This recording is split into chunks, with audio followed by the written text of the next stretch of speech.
NBC's great parade of new shows.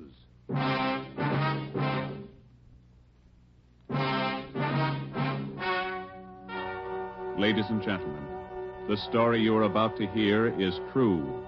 Only the names have been changed to protect the innocent. NBC brings you Dragnet.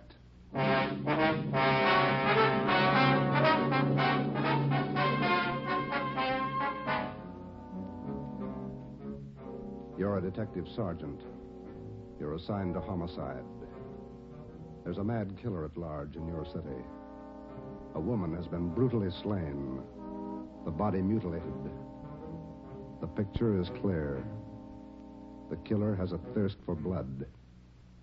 Your job, get him. Dragnet, the documented drama of an actual crime, investigated and solved by the men who unrelentingly stand watch on the security of your home, your family, and your life.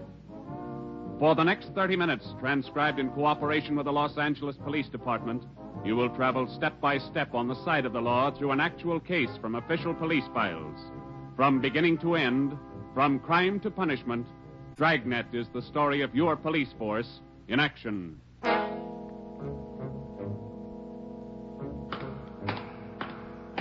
It was Wednesday, January 12th.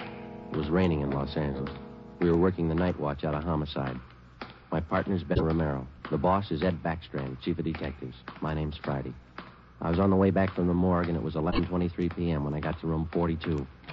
Homicide. Hi, Joe. Chief wants to see you. He's in there with Romero. Thanks, Chandler. How's the wife? Fine. How about your mother? Better, thanks. Hi, Joe. All right. Honey, sit down. Did they post the body yet? In the morning. Pretty messy. Strangled and mutilated. The guy's a maniac, Skipper. The body shows it. A murder like this, anybody's a suspect. The coroner looked at the body. He says the weapon was a long, sharp instrument. Found her in a hotel down on East 3rd Street. Manager's son discovered her about 7:30. You talked to him? It was too much for him. He passed out. Manager wasn't home. We'll check with him before midnight. Close to it now, Joe. We better get going. All right. The boys from the crime lab check the room. They're still down there, Ed. The place is a mess. And get back as soon as you can. We're working straight through on this thing. That's a hot shot. I'll get it. At the Lux Hotel, room 219, corner of South Grand and Cordova. Dead body. Possible homicide. The Lux Hotel, room 219, corner of South Grand and Cordova. A dead... What is it, Friday? Lux Hotel, possible homicide.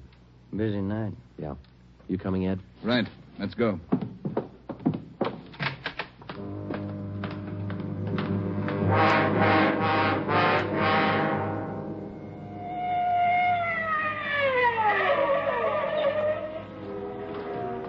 Six minutes later, Ed Backstrand, Ben, and I pulled up in front of the Lux Hotel.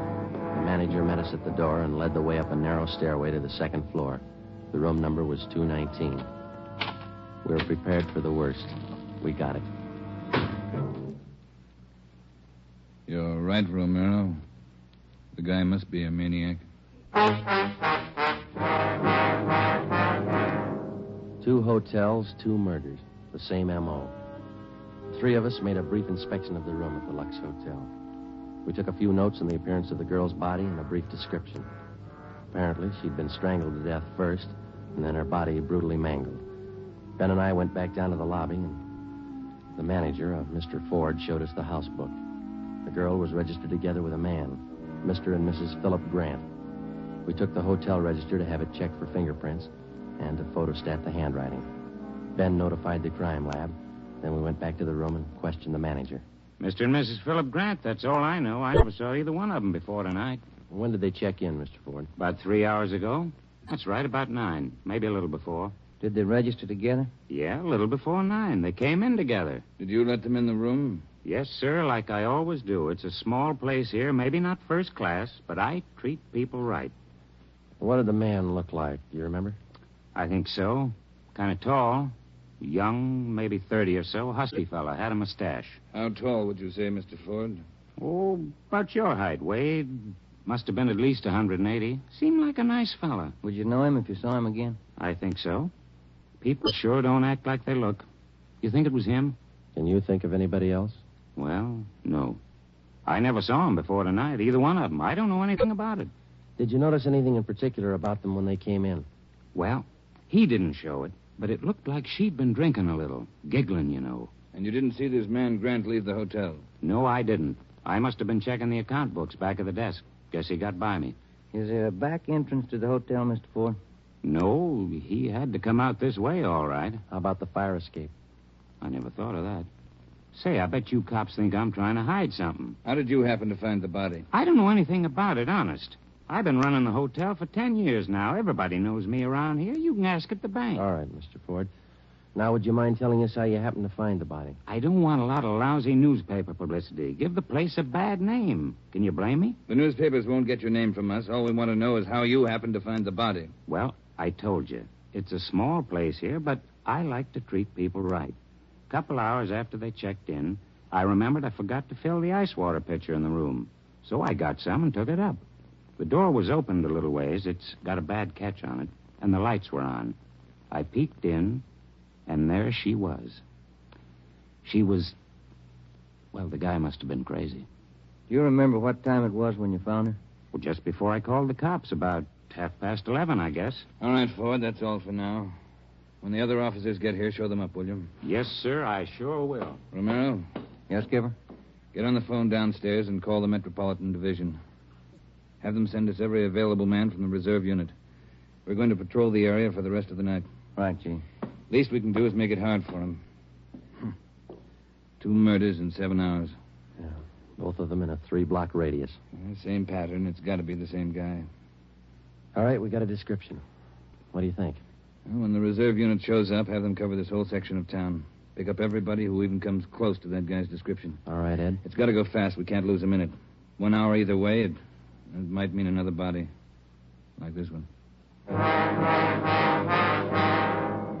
9 minutes later, at 4 minutes past midnight, the men from the crime lab showed up. It started to drizzle. They went over the room in detail. They dusted everything in the room for fingerprints, the walls, the doors, the fixtures in the bathroom, the lamps, chairs, everything. They took samples of the girl's blood and her lipstick. Small pieces of flesh and human hair were found under the girl's fingernails.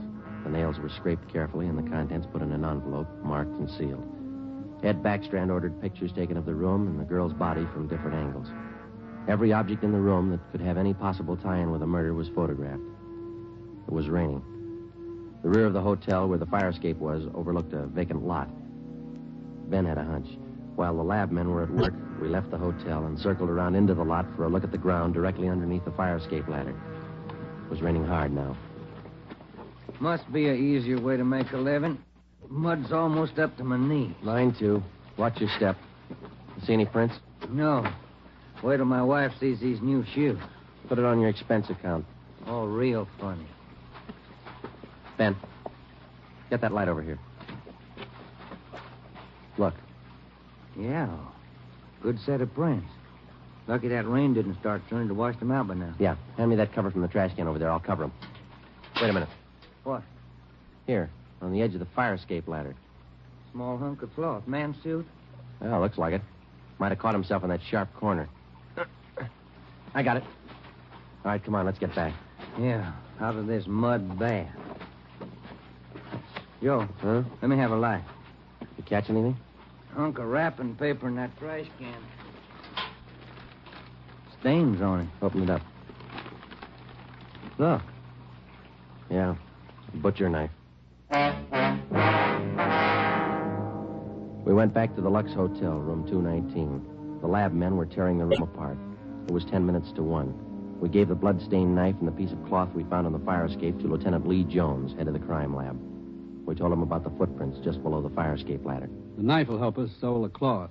I don't know about the footprints. You say you covered them? That's right, Lee. They still look in pretty good shape. Maybe we can do something if the rain hasn't broken them down too bad.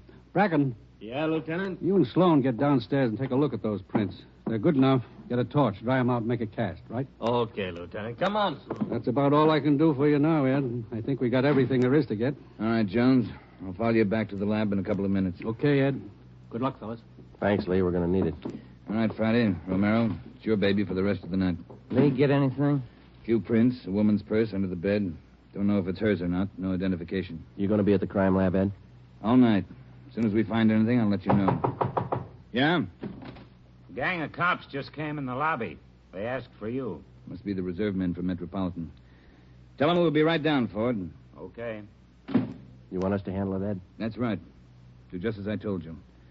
Spread them out over the whole area. Cover the streets, the alleys, the flop houses, restaurants, bars, everything. You got a description to go on. Find the man that fits it. Right, Skipper. Don't forget, the guy's a killer twice over. I don't think he'd hesitate on you. Be careful. We went down to the lobby, and Ed Backstrand gave the reserve men their orders. Then Backstrand left, and Ben and I took over. We picked up another half-dozen men in addition to the men in the reserve unit. They were deployed over an area of a dozen square blocks. It was one of the toughest sections of the city. With a general description of the suspect, some of them were to travel on foot, some in cruiser cars. A few minutes before 1 a.m., there was a steady downpour. Visibility was bad. At 3 minutes past 1, the manhunt was on. For the first 30 minutes, Ben and I cruised the general area between East 3rd and College Streets and Alameda and Figueroa. No sign. The rain kept on. We sat and listened to the calls come in. 12A, call your station. 12A, KMA 367. Attention, all units. Recovered license plates in the 6th column. 4 Young, 7690. 41R, 788 Standard Avenue at 373. 41R, KMA 367. Unit 71 at 2816 West La Cienega, a 507 party. What do you think, Joe? Any hunches? I think he's still around, somewhere inside these 12 blocks. I'd bet on it. 5? All right, you're on. Want to check out a couple of these bars along here? Getting on to closing time. It's a good idea. Pull over, huh? All right, let's check him for the next couple of blocks, huh? Right. For the next 6 blocks until closing time, Ben and I checked every bar and every informant we met along the way. The questions got to be automatic. Have you seen a man answering this description? Tall, dark, about 5 feet 11, 180 pounds, well-built, mustache, about 30 years old. The answer's got to be automatic, too. Sorry, officer, I haven't seen him. No, can't remember him. Try the place down the street. We kept on checking the bars until they closed for the night. Then we started on the all-night restaurants and coffee counters. We did plenty of legwork for the next hour. Not a trace. About 2:30, the rain let up a little, and then it started in heavy all over again. That finishes that block. Yeah, I better get the radio on. Yeah. Beautiful weather. Buy the bucketful. You want to smoke? Thank you. Control 4 to Unit 80K. Is Your that a match? location, please. Yeah. 80K, your location. KMA 367. That's us, Joe. You want to take it? Yeah, I got it. 80K to Control 4. 80K to Control 4. Our location, corner of Alameda and Commercial. KMA 367. 80K, stand by. Something doing. Maybe. No, hold on a minute. Control 4 to 80K. Go to the crime lab, code 2. 80K to Control 4, KMA 367. Crime lab. Maybe those prints paid off. Well, I hope so. Let's go. That killer sure picked fine weather to work in. Feels like I just been swimming in these clothes. Yeah. I hope those guys in the crime lab have the heater on. A hot bath and a warm bed lead me on. Attention, all units. Hold it. Let's get the radio. All units. At 420 St. John's Place, a woman screaming. At 420 St. John's Place, a woman... All right, double around, Ben. Hit the siren. I'll get the light. Right, hold on. Left turn on the market, is that right? Yeah, watch out for those car tracks. They're wet. Hold on again. The alley up ahead to your right, huh? All right, pull up, Ben. Put the street light over there. There you are. All right, come on. Let's go. Officer! Officer, over here! All right, what happened? Let's have it. This girl, Rita, she was coming home up the street. A man, he tried to grab her. He slashed her coat. Look at her. I saw him as he ran under the streetlight. Where'd he go? Down that way, down the alley, over that fence there. A big man. Davis, you there? Yeah, Joe. All right, Ben, go with Davis. Circle behind the alley. See what you can find. I'll call in. All right, come on, Dave. Yeah. Oh, but look at her face. What's wrong with her? Severe state of shock, it looks like. Get her in the house, huh? I'll call an ambulance. 80K to Control 4. 80K to Control 4. Control 4, go ahead. Direct all units in the vicinity to converge on area around St. John's Place from Jackson to Banning Street. A woman attacked by large man with knife. Suspect left seen on foot. Possibly still in area. Request ambulance. KMA 367. 80K, Roger, stand by. Attention, all units. Attention, all units. Converge on area around St. John's Place, Jackson to Banning Street. 80K reports woman attacked by large man with knife. Suspect left seen on foot. In 3 minutes, the area around St. John's Place was surrounded. For the next hour, the men combed the neighborhood back and forth. Every building, every storehouse in the 2 square blocks was searched from basement to attic. No trace. The girl, Rita, was hysterical. She could give us only a bare description of her attacker. At 3:45 a.m., a detail was assigned to patrol the area and the rest of the cars, and men were deployed again in the general area from Figueroa to Alameda Street and East 3rd to College Street. The manhunt went on. So did the rain. At 3:54, Ben and I checked in at the Old City Jail building, 2nd floor, the crime lab. Chief Ed Backstrand and Lee Jones were waiting for us. Heard about the call. How'd he get away? Not sure it was him, Skipper. How do you mean? Well, the girl wasn't hurt bad for one thing. No attempted strangling. For another thing, the guy stole her purse. That doesn't sound like the man we're after. Did you get a description from the girl? Didn't jibe too well, what she gave us. She was pretty hysterical. And you raked the neighborhood good? Every corner. Not a sign. You find anything? Yeah. Jones? Yeah, Ed. Fill them in, will you? Not one print on that knife you found, boys. Blood, but not a print. Your killer's crazy like a fox. And how about the scrapings from the girl's fingernails, Lee? Didn't help too much. Really do. Not enough to go on. Gotta have a fair-sized bit of flesh to run it for papal ridges. All we found under the girl's fingernails were small bits of skin. Yeah? She probably scratched the guy up some. Might have drawn blood. We had more luck with the footprints. You get an impression? Dried out the ground with torches and cast them. About size 10B. That's fine, Lee. But how about the prints? Only good one was a thumb. Real good. Got it off the wall near the light switch in the bathroom. Did you classify it yet? Yep. Found it in our single fingerprint file. The print belongs to a man by the name of Long. Robert Long. You got a record, Ed? Yeah. Misdemeanor. 2 arrests for drunkenness last October. Petty theft in December. The mama sheet shows a dishonorable discharge from the United States Coast Guard in 1946. Age 29, 192 pounds, 5 feet 10 inches, dark hair, dark eyes. That's close enough. We got even closer, Joe. Long works as a counterman at the Cottage Cafe down on South Flower. Started there last week on the early morning shift, but he didn't show up for work last night. Good. Where'd you get the tip? The knife you boys found. It didn't have any prints, but it had a brand on it. We ran it down.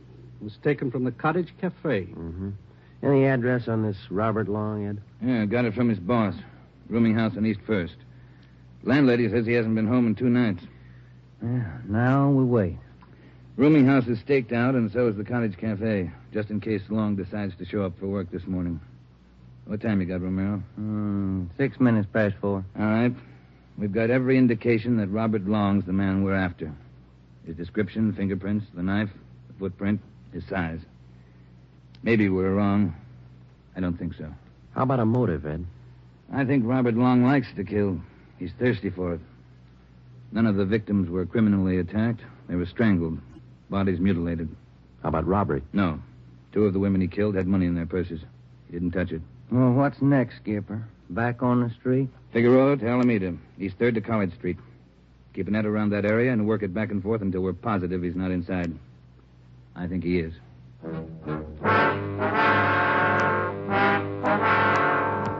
At 10 minutes past 4 a.m., Ed Backstrand, Ben, and I left the crime lab and drove to the surrounded area. It was still raining. We passed several patrolmen from the reserve unit making the rounds. They didn't look any more comfortable than we felt. At Broadway and Alpine Street, Ben and I got out and started patrolling on foot again. Backstrand followed in the car to maintain a radio check. We must have covered 24 blocks and a half a dozen coffee counters before we got to the Criterion Restaurant and Donut Shop, a few blocks up the street from the Cottage Cafe. Hey, Skipper, you want to take a minute for some hot coffee? I'll keep an ear on the radio. You 2 go ahead. You look drenched. Yeah, we are. Can we bring you some back in a paper carton? Fine, thanks. Cream. No sugar. All right, Ed. Come on, Ben.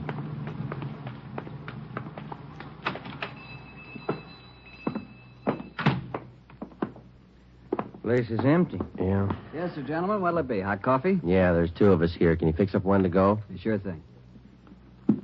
Say on that one to go, cream, no sugar. Right. Say, you fellas cops? Yeah, why? No offense, just wondering. Here you are. Thank you. Cop in uniform was around a couple hours ago. Wanted to know if I'd seen some guy he was looking for. Tall, about 190 pounds, mustache, about 30 years old. Yeah, that's the description he gave me. He was looking for the guy. So are we.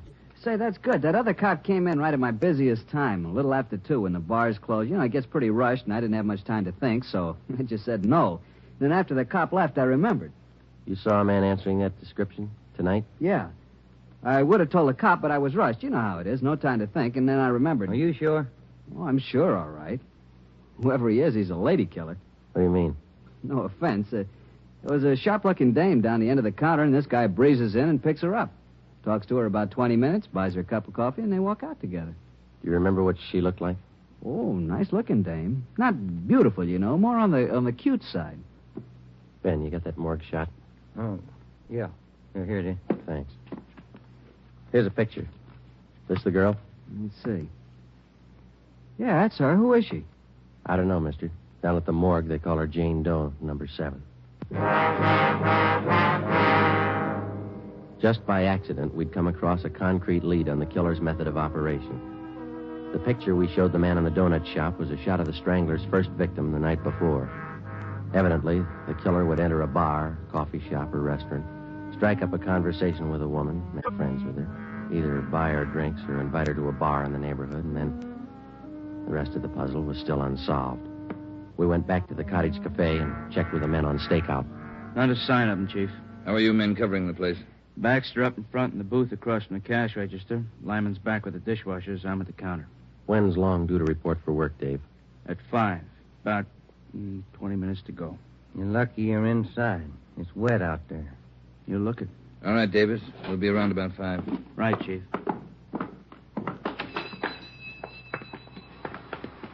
Let's get back in the car.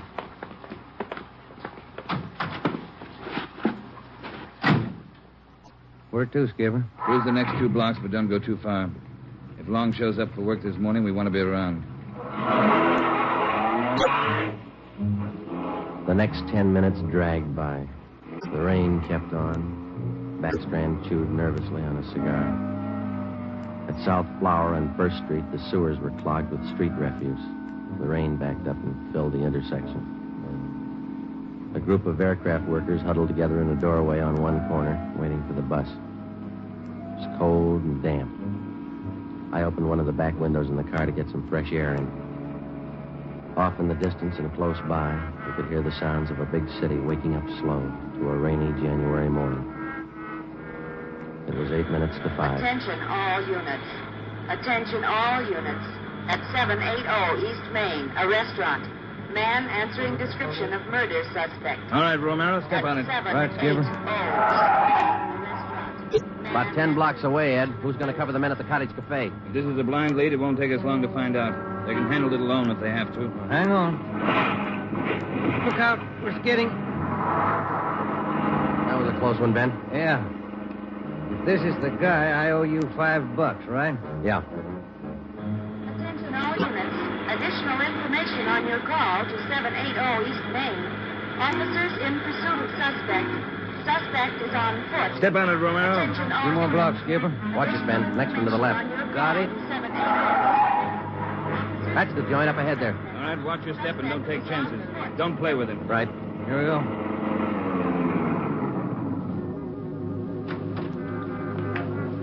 He went out the back, ran down that alley. Come on, Ben. Behind you. You men, hustle it. Circle around the block and choke off the alley. There.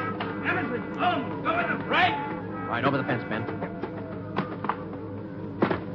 Ben, look out, look out. You all right? It's not that good. Come on, Joe. All right. There he goes. Between the buildings. Stop or I'll shoot. The next house. He ducked into the basement. All right, cover me. Right. Come on, he broke through the garage doors. There's Davis. Dave, he slipped through. Get down to the next corner and ring the block. Yeah. Ben, did you follow him? Yeah, right on his tail. That warehouse, a couple of lots over. He went through the back.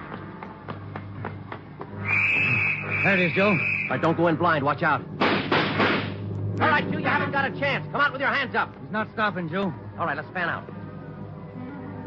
All right, Ben, cover me. I'm going for the door. All right, Ben, come on. You're clear. You spot him? There he is. Let's get him. Close. He's in a good spot. Let's move. He's up in the loft. Come on, let's head for the stairs. Will you? Easy. You spot him, Ben? No. Not a sign. Ben, look out, that packing tail.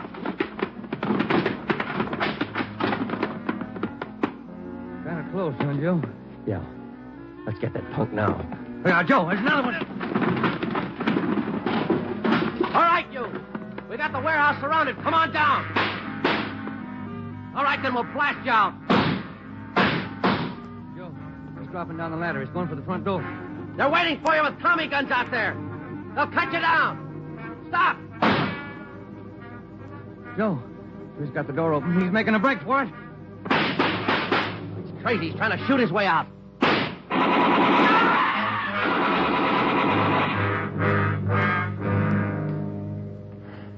Well, he asked for it. Yeah. Let's take a look.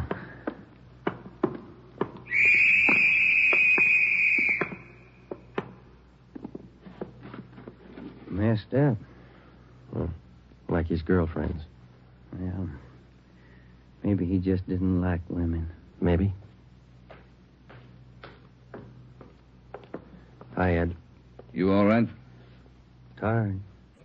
This is him, huh? Even the scratches that girl made on his face. Description match? 5 feet 10, 192 pounds, dark hair, dark eyes, age 29. Robert Long, killer. The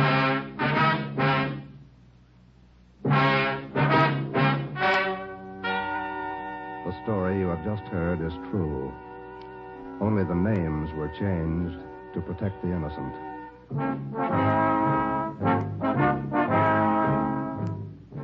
You have just heard the 10th in a new series of authentic cases transcribed from official files. Technical advice for Dragnet is furnished by the Los Angeles Police Department. Tonight's program is dedicated to Detective Louis A. Abbott of the Chicago Police Department, who on the afternoon of March 3rd, 1947, gave his life so that yours might be more secure.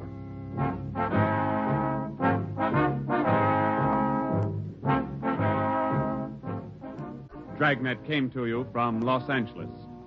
If you enjoyed tonight's production of Dragnet, you'll probably want to listen this Saturday evening to a pair of adventure shows featuring two well-known Hollywood personalities. You'll enjoy Brian Donlevy, star of Dangerous Assignment. Also on Saturday's schedule is Richard Diamond, private detective, as played by the screen's romantic tough guy, Dick Powell. Listen to both of these exciting programs this Saturday over most of these NBC stations. This is NBC, the national broadcasting company.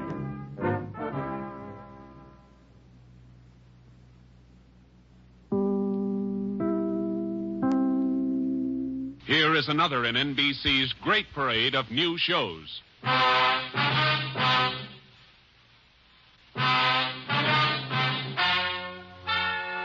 Ladies and gentlemen, the story you are about to hear is true. Only the names have been changed to protect the innocent. NBC brings you Dragnet.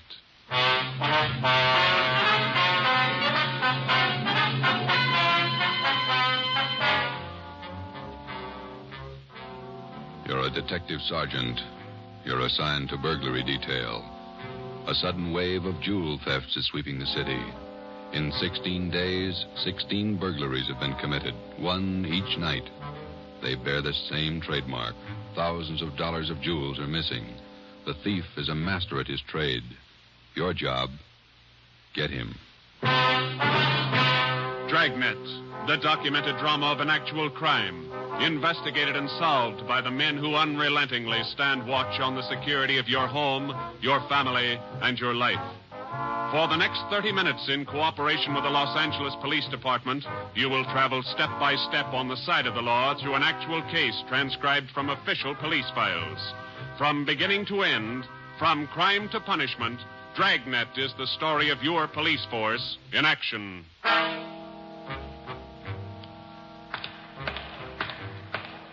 It was Tuesday, June 17th. It was warm in Los Angeles. We were working the day watch out of burglary. My partner's Ben Romero. The boss is Ed Backstrand, chief of detectives. My name's Friday. I was on the way into work that morning, and it was 7:53 a.m. when I got to room 45. Burglary detail. Hi, Joe. How are you, Walker? Gonna be a scorcher out today. Yeah, just like yesterday. Ben in yet? I think he's over in communications picking up the mail. Thanks. You guys been busy? Yeah, kind of. Jewel thefts. Anything big? No big hauls, but he's consistent. 16 nights in a row. Same guy? Think so. Same M.O. Yeah, everybody's got troubles. Gotta check some records. See you later, Joe. Okay, Willie.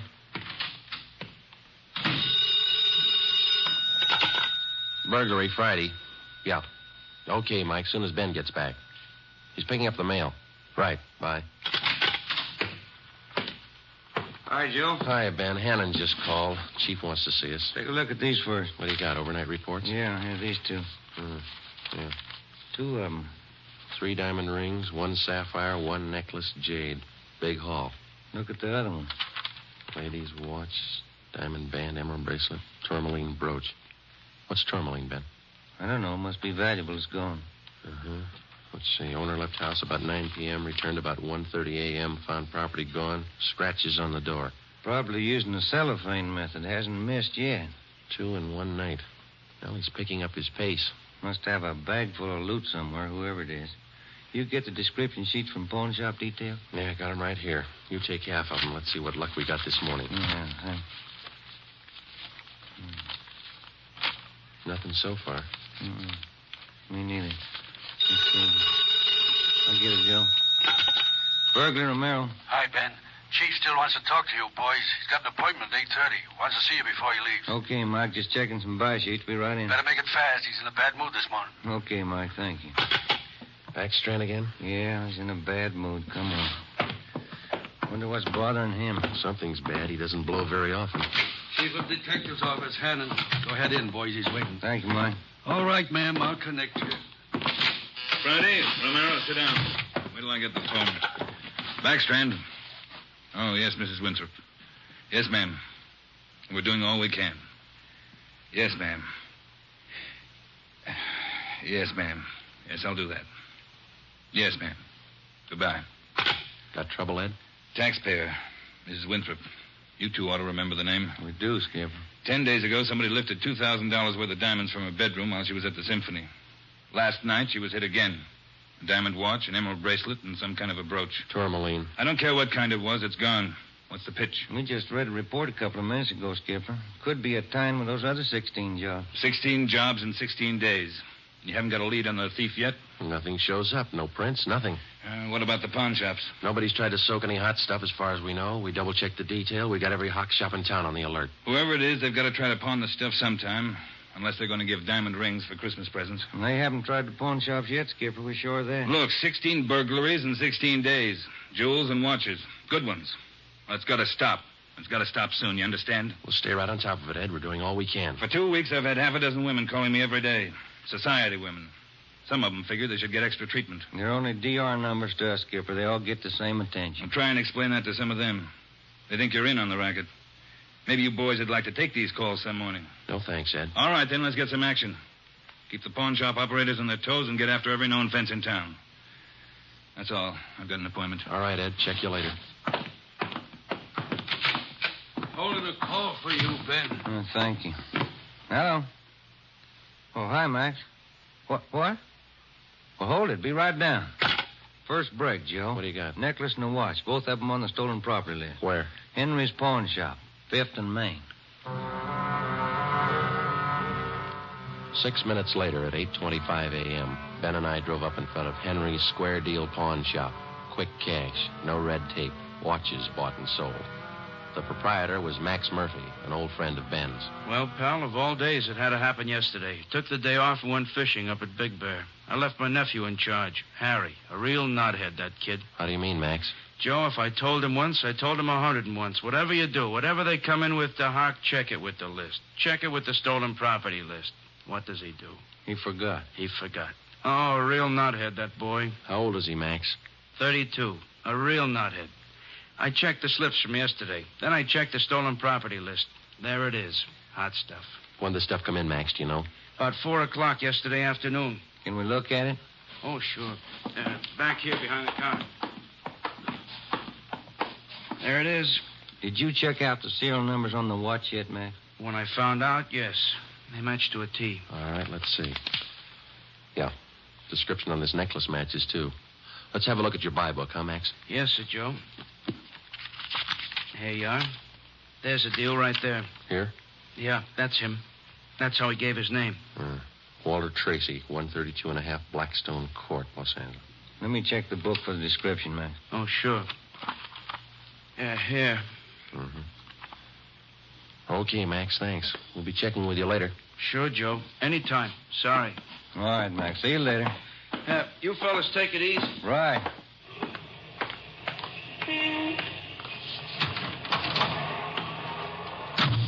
Want to check and see if we're clear, Joe? Yeah, I will. 80K to Control 1. 80K to Control 1. Are we clear? Control 1 to 80K. Stand by. Good lead, Joe. Got a description anyhow. Yeah, it's too bad Max's nephew had to slip up. Control 1 to 80K. Call your office immediately. Call your office immediately. KMA 367. Wonder what that's about. I don't know. I'll call in. You got some change? I'll use Max's phone.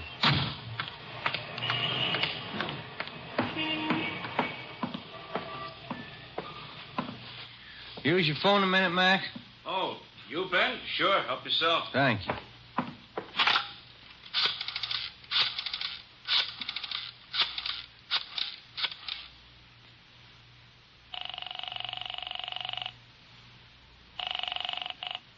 City Hall.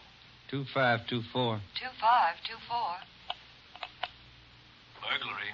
Levine. This is Ben, George. You got something? Hot one. Universal Loan Shop, 6th and Barton Place. Guy just took in a couple of rings. He checked too late.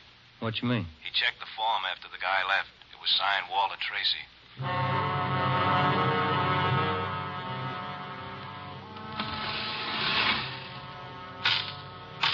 There they are, Sergeant. Both rings. Fine quality diamonds. Don't you usually check your stolen goods list before you take in stuff like this? Usually, yes. Last night, no.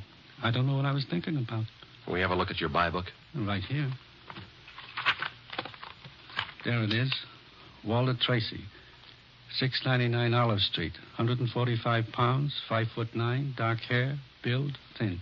We'll have to slap a hold on these rings. I know. I should have thought. Can you think of anything else that might help us to identify the man? Well, no. Had a light suit on. Nice cut. Very well dressed. Thank you. That's all for now. Here's a card. If the guy happens to drop back, give us a call, will you? Sure will, Sergeant. Say. Yeah? I've got some nice watch bands. Yours look gold. Can I interest you? No, thanks. Some other time. Come on, Ben.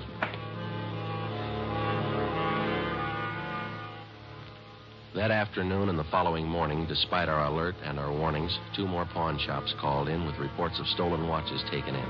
We checked them out. The serial numbers on the watches matched those on the stolen property list. On the pawn shop account books, the loan was listed under the name Walter Tracy. The addresses were given as number 12 St. Vincent Place and 700 East Flower. The descriptions of the man were the same. Slight build, well-dressed, about 145 pounds, 5 feet 9 inches tall, dark wavy hair. We had the name and description distributed to every pawn shop in Los Angeles and surrounding communities. Through our informants, we checked up on every known fence in the city. For the next 2 nights, we received no reports of stolen jewels. That made up for the double burglary the night before. On June 19th, the box score read 18 successive nights, 18 successive jewel burglaries. At 3:25 in the afternoon, Ben and I sat down to check over the late incoming reports. Got anything, Joe? Not yet, no. Nothing here. Maybe the guys left town. Nope. No such luck. Take a look. That's it, number 19. He may set a record. Well, he's making monkeys out of us, isn't he? Look, man's watch, lady's watch, Chinese amber necklace, diamond shirt studs, and a bracelet with 2 large rubies. He's getting ambitious. How's the value listing? Let's see. $1,800. One haul. I'll get it. Burglary Friday. Yeah. What? Yeah. Be right down. Stall him. Let's go, Ben. Where? Kaplan's down on East 2nd. Walter Tracy's in there now, trying to hock a gold watch.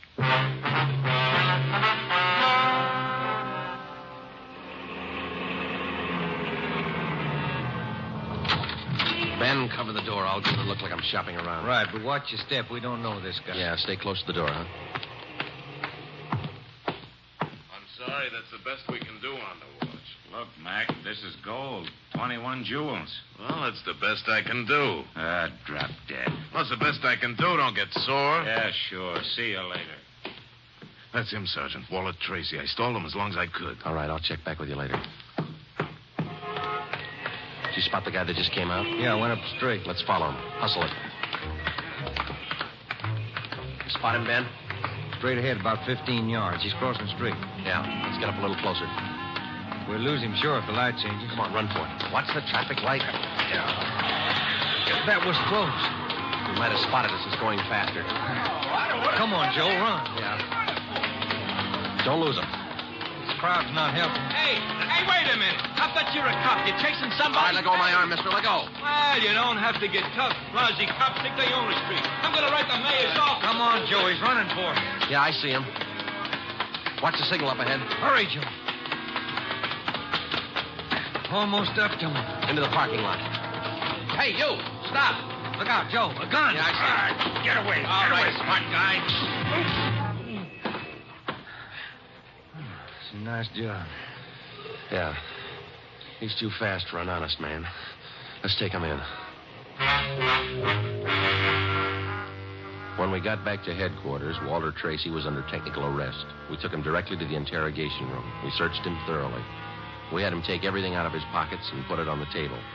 Then we had him take all the money he had in his wallet, count it out, and hold it in his hand. What is all this routine? That's all the money you have on you? $47.17, right? Yeah. Okay, keep it in your hand. Ben, shake him down. All right, Tracy. Take off your coat, shirt, tie, and your shoes and socks. What kind of a pitch is this? I'm no hood. Take them off. Two-bit cops. You're not pinning anything on me. I don't care what you do. Sleeves, pockets, lining. Nothing in the coat, Joe. Get his shirt. Take it light with the threads, huh? Costs money. How about the trousers, Ben? Let's see. Cuffs, pockets. No. Let me get the belt. Zipper on the inside of the belt? No, it's clean. Shoes are okay. All right, Tracy, let's see the soles of your feet. I hope you don't mind. They're dirty. Why don't you take a shower? Let's see. All right, Joe, nothing. Put your toes back on. Yeah, thanks. All right, you. What's your name? Huh? I said, what's your name? You telling jokes? Walter Tracy. You know that. Your real name. How old are you, Tracy? 27. Where do you live? No place. Just got in town a couple of days ago. Where are you from? Salina, Kansas. Where you been sleeping the last 2 nights? The park, Pershing Square. Clothes don't show it. Pretty natty. I had 'em pressed. Where? Down by the square. I don't remember. You ever been arrested before? No. Where'd you get this gun, Tracy, the one you pulled on us? I didn't know who you were. Could have been a couple of hoods. You kind of look like it. Where'd you get the gun? I won it in a crap game coming out on the train. Where'd you get the watch? Graduation present. You want to run a make on him, Joe? The gun and the watch? Yeah, I'll call him. Go on, check. You can't prove a thing. Pawn shop records, Gilmore. Gil, is Friday. Can you give me a make on a watch? Sure, Joe. Go ahead. Time Master, yellow gold, man's wristwatch. Okay. Case number 716F23. Right. Movement number B351708. Got it. Okay. Now give me a make on this gun, huh? 32 S&W automatic. Serial number 579461. Okay. Call me back? Right. What's your station number? 2572. I'll ring you, Joe. Thanks. Having fun? What'd you do with all those jewels you stole? When do I get out of here? I don't think you're going to get out. You got nothing on me. How tall are you, Tracy? Get your tape measure. 5'9". How much you weigh? 140. I'm 27. My name's Walter Tracy. I come from Salina. I've been in town 2 days, and I don't know what you guys are talking about. You sound smart. You don't act it. And you're Flying Brian, copper. What'd you do with those jewels you stole? I don't know what you're talking about. What color are your eyes? I don't know. I'm colorblind. What color would you say your hair is? You colorblind, too? You ever been arrested before? Straighten out. He asked me that. I'm asking you. No. You ever done any big time? No. All right, I don't care if you level with us or not. We're going to make you on those prowl jobs, all 19 of them. Sure. You guys are smart. You got in Los Angeles 2 days ago, is that right? Yeah. You don't know anything about any jewel thefts. That's what I said. And how come your name and your handwriting's on the account books in 4 pawn shops in Los Angeles? It's not mine.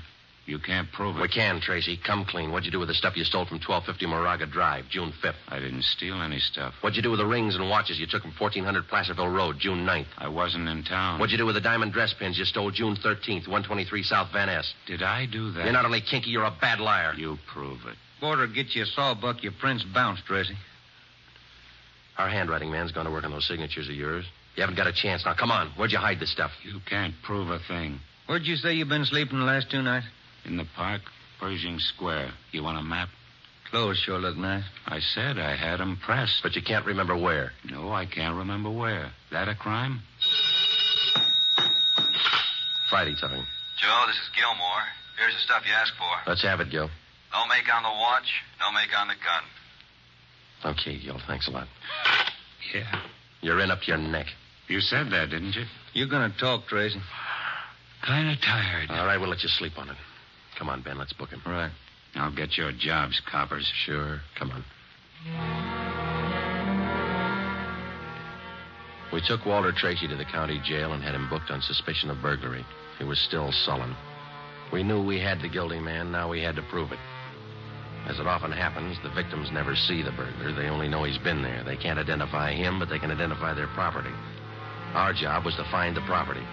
When we did, we'd have Walter Tracy. And the 19 victims would have their property returned. But Tracy wasn't talking, and we knew he'd never talk unless he thought it might help him. We took the problem to Ed Backstrand. Smart punk, Skipper, but he's done time before. How do you know? Tried him out last night when we brought him in. He talks like it and he acts like it. But he won't cop out. Are you sure? He won't talk in 100 years. He knows he's got us in a spot. Well, one thing's sure. We're not going to send him up without finding the loot first. He's planted the stuff somewhere in this city. We've got to find it. Ben and I have got an idea, Ed. It's not going to be easy, but it might work. What is it? Tracy tried to soak some of the stolen property at 4 separate pawn shops in the downtown area. Yeah? At each one of those 4 pawn shops, he gave a local address. Now, we're sure he must have a room or an apartment someplace in town. All right. Where? That's where guesswork comes in, Skipper. Every one of those addresses he gave falls within a certain area. How big an area? Oh, you got that street diagram, Joe? Yeah. Here it is, Ed. From Figueroa here to San Pedro, and from Pico down to First Street. The area's about 12 blocks wide, 14 blocks long. That's a lot of territory. How are you going to cover it? On foot. We'll take Tracy with us. Plenty of legwork. You sure it's the answer? We got to find the stuff, and it's the only way we can figure it. Hotels, apartments, rooming houses. There must be hundreds of places he could stay in that territory. It'll take a couple of weeks. Yeah, on foot it will. All right. It's tough, but it's your idea. Go to it. An hour after we left Chief Backstrand, we got Tracy out of his cell in the county jail and started our canvass of the appointed area. We took the usual precautions and handcuffed Tracy's wrists to our own. We started the search for his hideout at First Street and Figueroa. It was a warm day in Los Angeles. The temperature was 91. After the first 3 hours, I could tell Ben's feet were ready to give out, and so were mine. We couldn't even have the comfort of complaining. That had encouraged Tracy, and he was cocky enough already. He cursed and threatened every step of the way. My legs off. All right, quit pulling, will you? Come on, Tracy, up the stairs. Another one to check. Warm day, Joe. Yeah, a little. What do you mean, a little? Must be 110. Yes? What is it? You the manager? Yes. Could you tell me which apartment this man has in your house, ma'am? Who, him? Yes, ma'am, this one. Never saw him before. He don't live here. All right, ma'am, thank you. Yeah. Hot, ain't it? When are you going to get wise? Come on, Tracy. Well, that finishes this side of the street. You want to cross over, Joe? Yeah, let's go. I'm hungry. I want to eat. After we cover the other side of the street. You can't do this to me. I'm going to get a lawyer. I'll have your jobs, both of you. Yeah, come on. We only got a couple of hundred places to cover.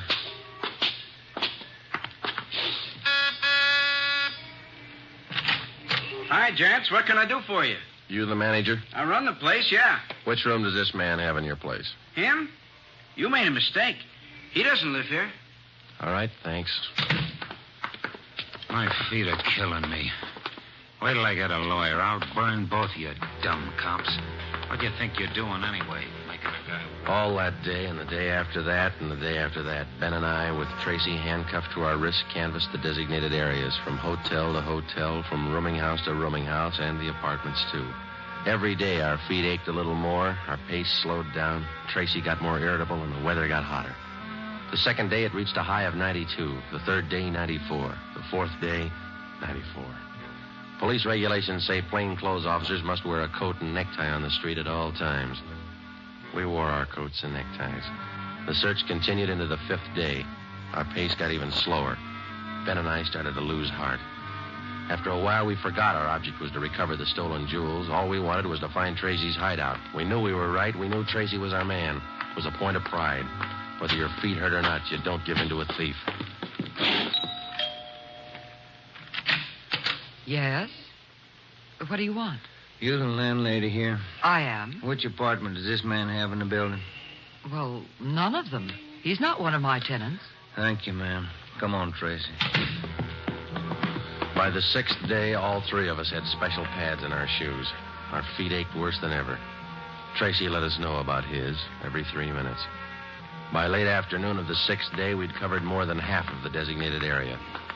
The temperature was 95. You guys gonna go on forever? I'm sweating like a horse.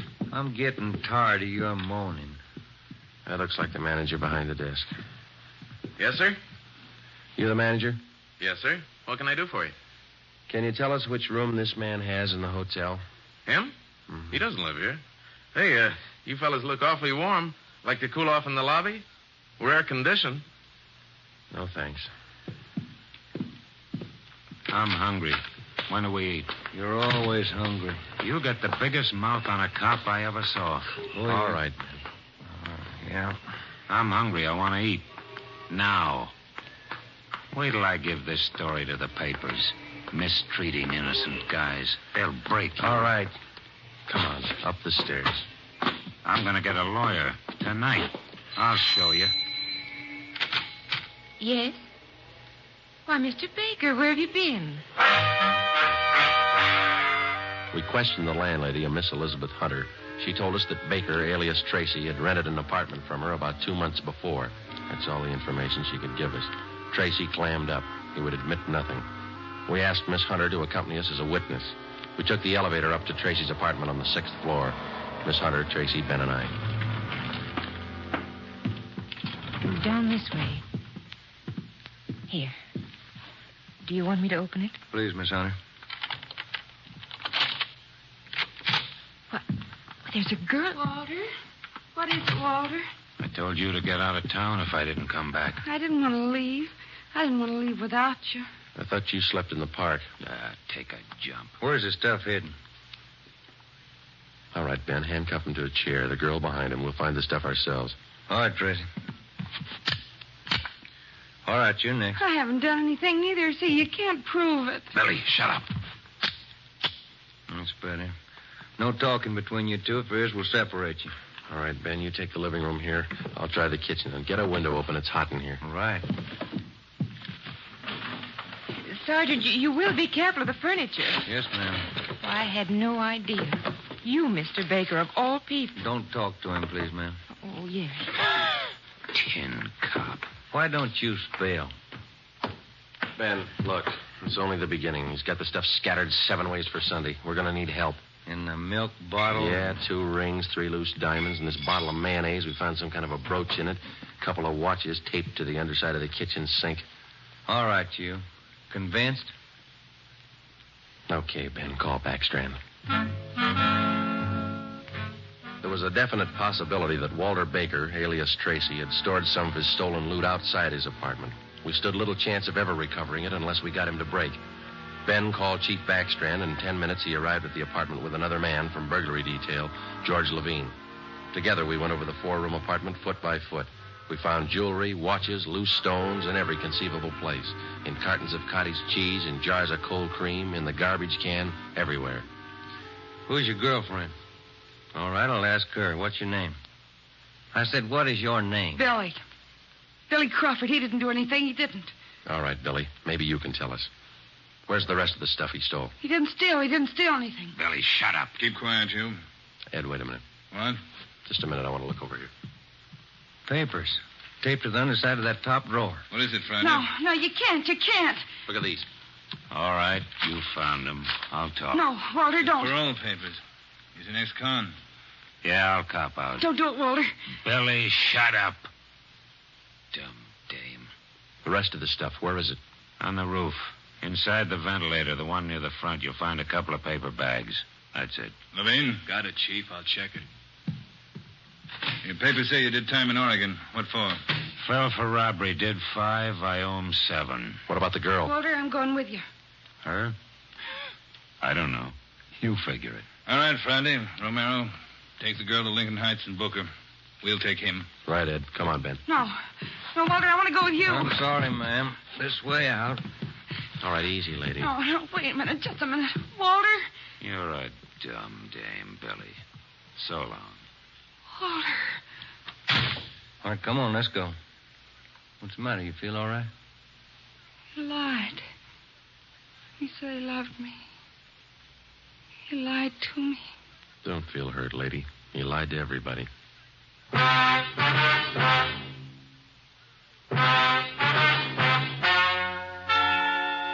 The story you have just heard is true. Only the names were changed to protect the innocent. Walter Baker, alias Walter Tracy, was tried and convicted on 3 counts of first-degree burglary and received the maximum sentence prescribed by law. He is now serving out his term in the state penitentiary. A hold has been placed on him by the state of Oregon, where he will serve out 7 years for violation of parole. Billy Crawford, Baker's accomplice, was tried and convicted of receiving stolen property and is now serving time in the state penitentiary for women.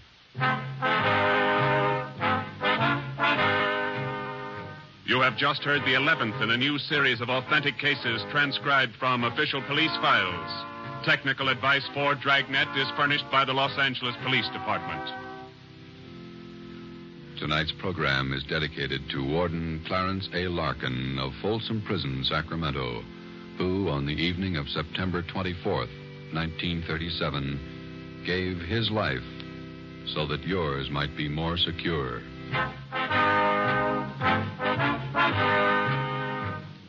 Dragnet came to you from Los Angeles. If you enjoyed tonight's production of Dragnet, you'll want to listen this Saturday evening to a pair of adventure shows featuring 2 well-known Hollywood personalities. You'll enjoy Brian Donlevy, star of Dangerous Assignment. Also on Saturday's schedule is Richard Diamond, private detective, as played by the screen's romantic tough guy, Dick Powell. Listen to both of these exciting programs this Saturday over most of these same NBC stations. This is NBC, the national broadcasting company. In NBC's great parade of new shows.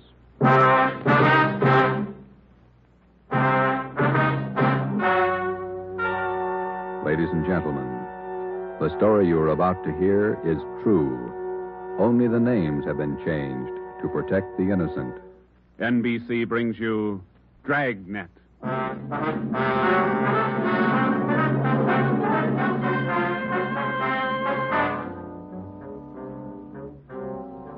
You're a detective sergeant. You're assigned to robbery detail. An armed gang of blitz bandits has started to work in your city. Their pace is fast, 4 and 5 robberies each night. The criminals are not amateurs. They're well armed, dangerous. Your job, get them. Dragnet, the documented drama of an actual crime, investigated and solved by the men who unrelentingly stand watch on the security of your home, your family, and your life. For the next 30 minutes, in cooperation with the Los Angeles Police Department, you will travel step by step on the side of the law through an actual case from official police files. From beginning to end, from crime to punishment, Dragnet is the story of your police force in action. It was Thursday, October 23rd. It was windy in Los Angeles. We were working the day watch out of robbery. My partner's Ben Romero. The boss is Ed Backstrand, chief of detectives. My name's Friday. I was on my way back from the statistician's office, and it was 11:42 a.m. when I got to room 27A. Robbery detail. How'd it work out, Joe? Any good prospects? Well, I don't know how good they are, but I got a handful. How many did you get? Well, let me see. 15, 18, 22. Ethel down in the stats office ran them on the IBM for me. There they are. Let's see. It's a gang of 3 men working on foot. Blitz robberies. They only take cash. M.O. is tie-ups. Work from 8 to 10 at night. One of the gang's tall, the other 2 short. And these are the men the machine sorted out? Under that heading, yeah. If our information's wrong, then so's the machine. Got a good bunch of candidates here. Descriptions match up with what we got. They seem to. Check the names on that list, Ben. Some of the smartest thieves in the country. Yeah. Tommy Willis, Ray Grappa, Kemp Satelli, Manny Roberts, George Cross, Mario Koski. Reads like June graduation at San Quentin. Yeah. George Cross and Tommy Willis are in town. We know that. And Koski, he's around a couple of weeks ago. And what about the rest? It's a big field. Have to check them out, I guess. Might as well start at the beginning. Did you go through the overnight report yet? Yeah. No restaurants, no liquor stores. That makes 5 days the gang's laid off. Well, they can afford to, can't they? 18 robberies in 24 days, that's a pretty good haul. This stop-and-go strategy of theirs, Joe, it's got me. Yeah. They work hard for a week in one area, and then they lay low. If they just keep going, we might have a better try at them. Hey, Joe. Yeah, Chandler. Fellow out here to see you, Joe. Name's Decker. Decker. Henry Decker? Didn't say. Want to see him? Yeah, send him in. Right. All right, Mr. Decker, this way. How are you, Joe? You're looking good. Oh, Hank Decker. How are you? I'm fine. Well, what are you waiting for? Applause? Come on in and shut the door. Hank, this is my partner, Ben Romero. Ben, Hank Decker. All right, Hank. How are you, Ben? Hank and I are in service together. Yeah, I just dropped in for a visit, Joe. Are you busy? No more than usual. Sit down. Thanks. I remembered you telling me you were on the PD, so I figured I'd drop around and get an inside track. How do you mean? I just filed with civil service to take the exam next month. Figure I'd like to work at being a cop. He's shell-shocked, Joe. Great pep talk you boys hand out. You sure you want to be a cop? Oh, look, I'm 30 years old, Joe. I'm married, high school education, about a year at junior college. What's your wife think? She's not sold. Well, that's why I dropped in. How about coming out to the house for dinner tonight? You want me to sell her? Just talk to her. 7 okay? Yeah, 7's okay. I'm glad to have met you, Ben. Same here, Decker. See you again. Right. Bye, Joe. See you tonight, Hank. Well, what do you think, Ben? Ought to make a good cop. We had a list of 22 possible suspects. By 5 o'clock, Ben and I had checked out 2 of them who might possibly have had a hand in the blitz robberies of the 18 liquor stores and restaurants in the past 24 days. Number 1 man was Thomas Willis, Caucasian, age 29, 5 feet 11 inches, 175 pounds, dark hair, blue eyes. Number 2 man was Mario Koski, Caucasian, 5 feet 6 inches, 170 pounds, dark hair, dark eyes, large scar under his chin, running across his throat, up to and behind his left ear. According to our informants, and after questioning some of their associates, either Willis or Koski or both could have taken part in the blitz holdups. We showed their mugs to the victims, but none of them could give us definite assurance that either Willis or Koski were in the holdup gang. At 7 that night, I went out to Hank Decker's house for supper. Met his wife, Linda, his 4-year-old twin boys. We talked about the Army, played with the kids for a while. Before we sat down to eat, we put the boys in bed. Hank was in the kitchen carving the roast. His wife closed the door to the kids' room, and we started downstairs for the kitchen. What do you think of our 2 atom bombs? They're fine kids, Miss Decker. Hank told me that you were worried about him wanting to join the force. I was 12 years old when my father was shot down. He was a policeman in Des Moines. He was only 37 when he died. I wouldn't know what to do if anything like that happened to Hank. What do you want me to say? But does Hank really want it? Can't you talk him out of it? You're his wife. Can you? No, I think it's his choice, Miss Decker. He's going to have to make up his own mind. I'm sorry. If it's what Hank wants, I guess I worry too much. A lot of women marry cops. They have, and they will, and they all worry. Hank will be all right. Will you guarantee it, Joe?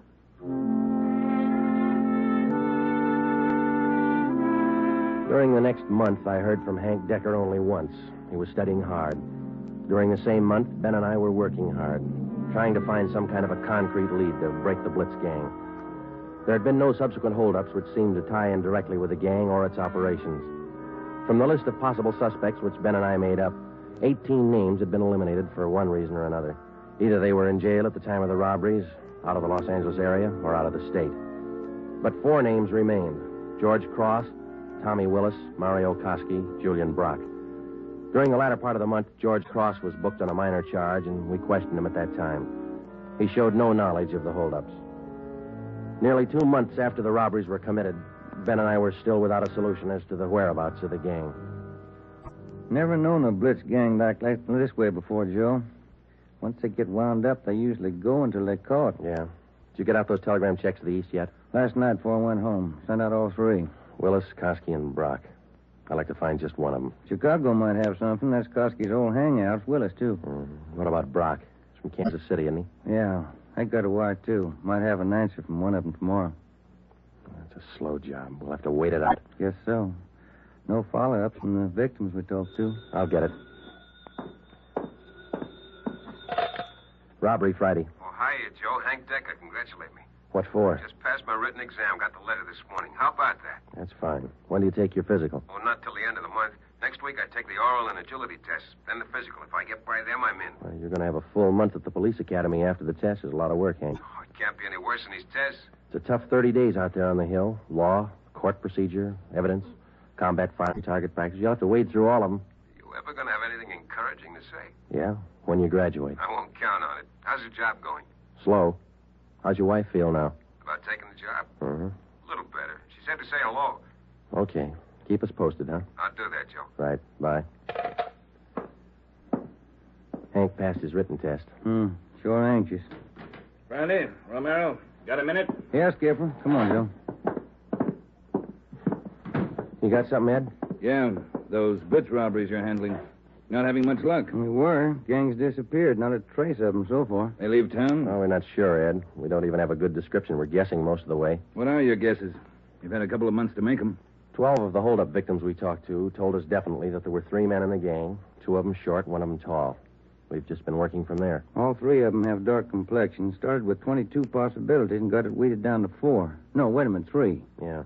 Tommy Willis, Mario Koski, Julian Brock. Willis and Koski are Eastern Hoods. Brock's from the Middle West. And where are they now? Haven't showed their faces around town. Checking some of the cities in the east. That's about all we got, Skipper. Not much for 2 months' work. Thieves can't be that smart. Right now they are. We've sounded out every lead we had, Ed. We're doing our best. Either of you ever hear of a man by the name of Al Mishikov? No, I don't think so. Chicago gunman in the old days, wasn't he, Ed? That's right. I thought he was doing time in Joliet. Paroled last year. Got a tip he was spotted on East Broadway night before last. You figure it might tie in with our job? I don't know. Find out. If I remember right, Mishikov's brother used to be pretty friendly with Mario Koski. I helped send both of them up 13 years ago. Same rap, robbery. Was that all you heard, Ed? Somebody spotted Mishikov? That's all. If you can track him down, you might get some kind of a lead. That's more than you got now. That night and for the next 2 nights following, Ben and I had dinner downtown instead of going home, and then we spent the rest of the night covering the lower end of the city in search of Al Mishikov. We got more than a dozen leads on where to find him from some of our informants, but none of the leads paid off. We kept missing him. No one knew where he was staying. No one knew, or no one would tell us. Worst thing about this job, Joe, leg work. We must be averaging 10 miles a night. My feet say 20. Almost midnight. Here's McCarthy's place. Let's try it. Right. Let's go down to the end of the bar, Ben. Yeah. Hiya, Ben. Good to see you come in. What's new? Oh, not much, Bert. Meet my partner, Joe Friday. Hiya, Friday. What do you fellas have? Looking for a guy, Bert. His name's Al Mishikov, Chicago. You heard anything? He was in here earlier tonight. A couple of guys with him. Are you sure? What do you look like? 6 feet, about 45, I guess. Big build. Sounds like him, all right, Joe. Is he staying in the neighborhood, Bert? Down here, I don't think so. Most of those big-timers stay uptown someplace. You looking for Mishikov? I'd like to talk to him. How long ago was he in? Oh, about 8 o'clock. A couple of guys with him. They were talking about driving out to the airport. Something about Las Vegas. Uh-huh.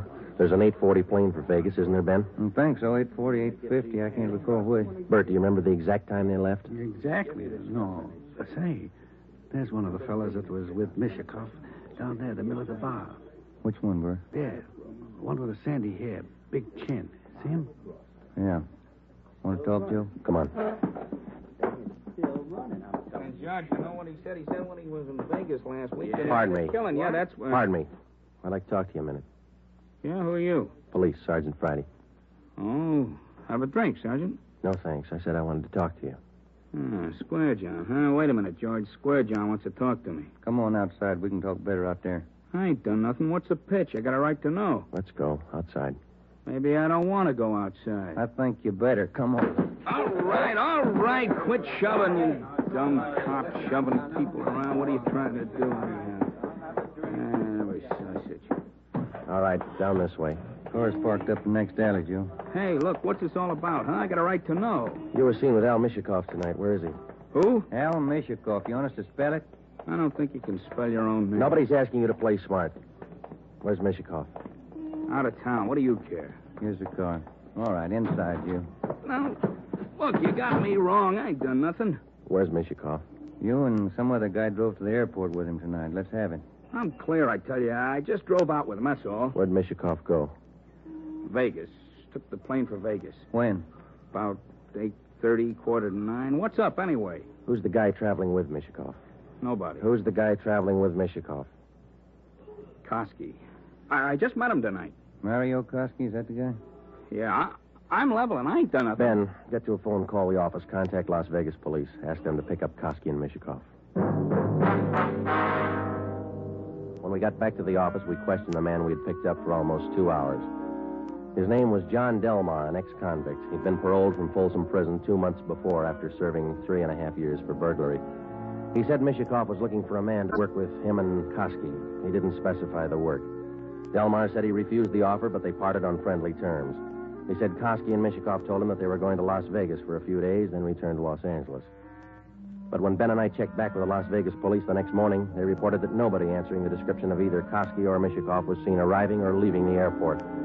We checked with the airlines and sent inquiries to law enforcement agencies throughout the entire area. No sign. 3 weeks went by. Still no sign. Nothing in the overnights, Joe. No, not a thing. Oh, yeah, same here. Reno, Sacramento, San Francisco. Nobody's seen them. Ain't got to come out sometime. We can wait. Yeah, we can wait. Gets on your nerves. Let's check with Backstrand. Maybe he's got a job for us in the meantime. You're getting as eager as your friend Hank Decker, Joe. Incidentally, how'd things turn out for him? He passed all his exams, putting in his month's training at the academy now. He should do all right. Oh, yeah.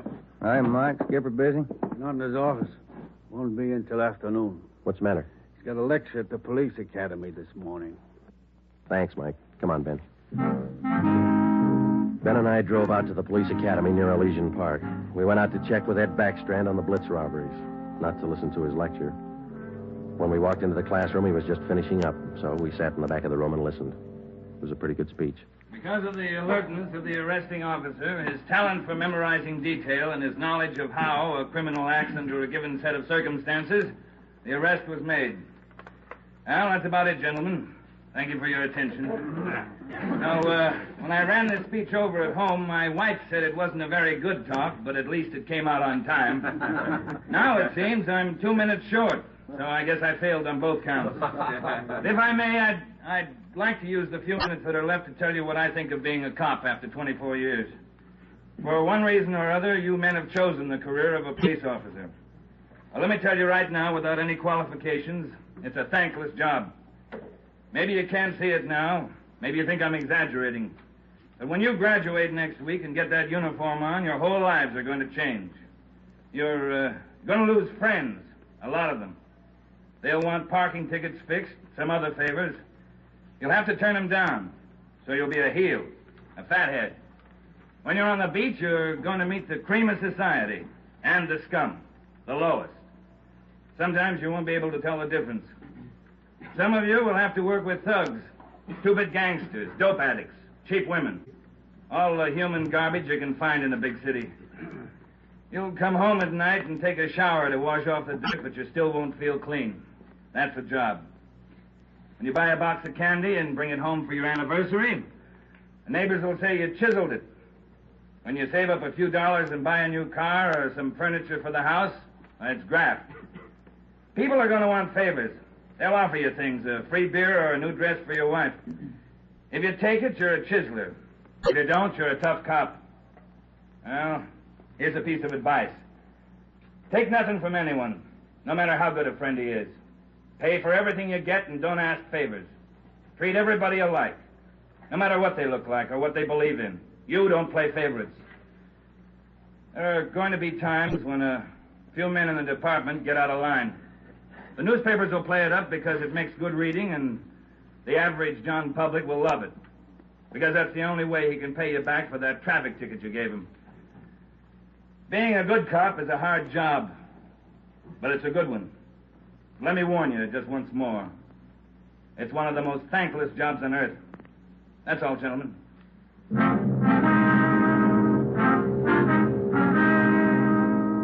The following week, Hank Decker graduated from the police academy and hit the transfer list for a regular assignment. He drew a job of teaching combat firing and boxing at the academy.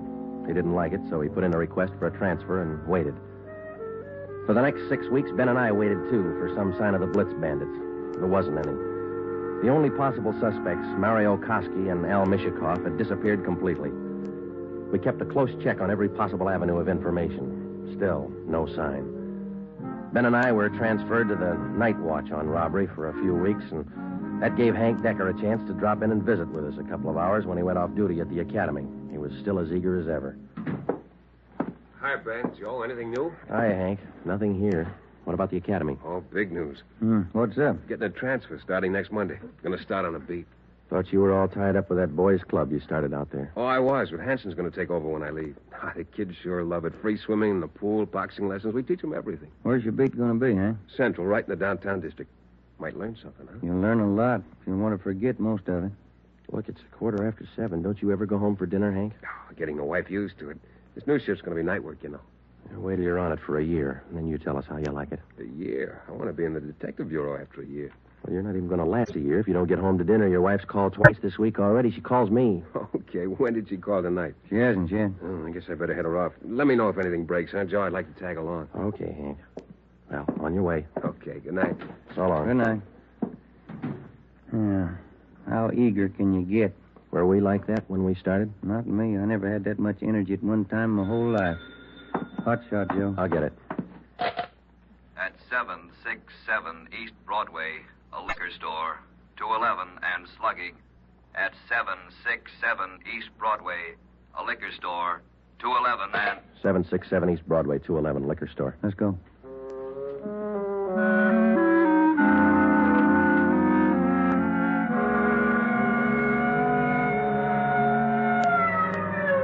.767 East Broadway, King's Liquor Store. We pushed our way through the small crowd outside the door and into the shop. 2 patrolmen in uniform were already interviewing the proprietor. He had 2 large gashes on his head just above the right temple. He was trembling and badly shaken, but he managed to give us a good description of the hold-up men. Yeah, I can tell you what they look like. 3 of them. One short, one tall, husky, another short, fat. You remember what they were wearing? Coats. All 3, dark coats. One of the short men, he had a big scar here on the throat, like this. After the 3 men robbed the store, they slugged me and tied me up.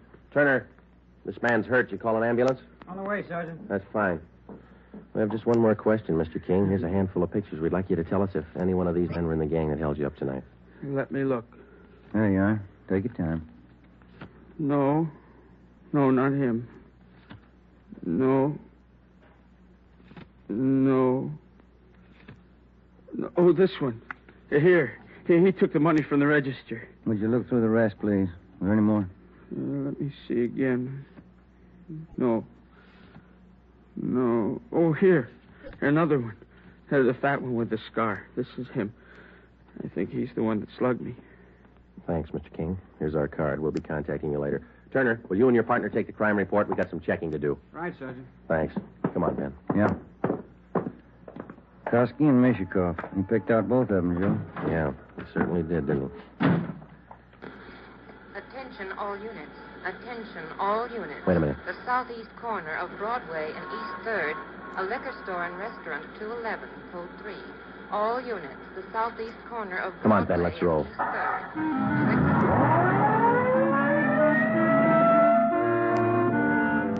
When we got to the liquor store and restaurant at Broadway and East 3rd, Ben and I knew for certain that Koski and Mishikoff were back in the city and working hard. Their M.O. matched down to almost the smallest detail. We put a call through to communications, and the entire Central Division was alerted. Then we called Chief Backstrand and told him the news. He assigned a special detail from the Metropolitan Unit to patrol the area until further notice. But at 9:23 p.m., before they pulled out of the police garage, the Blitz bandits added 2 more liquor stores and 1 more restaurant to their list of victims. Early the next morning, Ben and I met with Chief Backstrand in his office. You got a make on that third man yet? We ran his description through R&I early this morning, Ed. Closest candidate's a guy by the name of Julian Brock. Done time here in New York. Any tie-up with Koski or Mishikoff? Mama sheet says he knows Koski pretty well. And that's good enough. Now, how do you think you're going to get these thieves? We've got the alert out, Chief. Special detail from Metropolitan Division's been briefed. Communications all set. All right. Here's a tip for you. Tell the men if there's a hold-up call that only the car in the area of the hold-up will handle it. These thieves are no amateurs. They may try some decoy trick. Tell the men to stay in the area they're assigned to until they receive a call. Check? We'll take care of it, Ed. You going to be on hand tonight? And when do you figure on starting? We'll have the full detail out by 6:30. Play it safe and start at 4. Why chance missing him?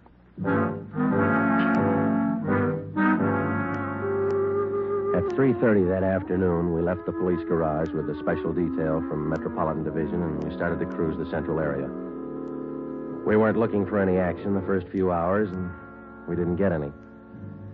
The 5 o'clock traffic in the downtown area was heavy as usual. Hope that gang holds off till after 6. We couldn't get out of this traffic if our lives depended on it. Well, we'd probably do better on foot if it wasn't for radio contact. Control 4 to 80K. Control 4 to 80K, your location. Get it, will you, Joe? Yeah, wait till I get the mic. 80K to Control 4. 80K to Control 4.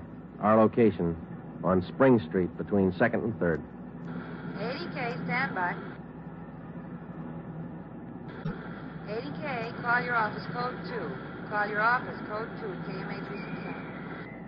80K to Control 4, Roger. KMA 367. Yeah. Now what do I do for a parking space? You know, you're lucky. That guy up ahead there, he's pulling out.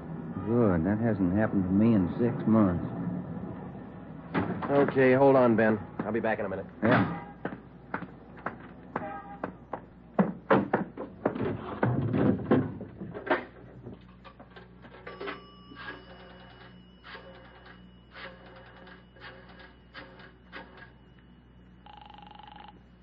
City Hall.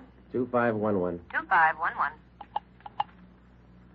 Robbery, Chandler. This is Friday, Bill. You want us? Yeah, just a minute, Joe. Chief wants to talk to you. Hello, Friday. Yeah, Ed. Cruiser car just brought in a guy answering the description of Mario Koski. Yeah? Get over here right away and question the guy. If it is Koski, we can all go home early.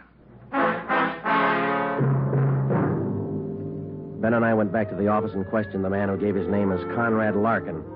He was Koski's approximate height and weight, same color hair, same color eyes. The resemblance to Koski's picture was evident.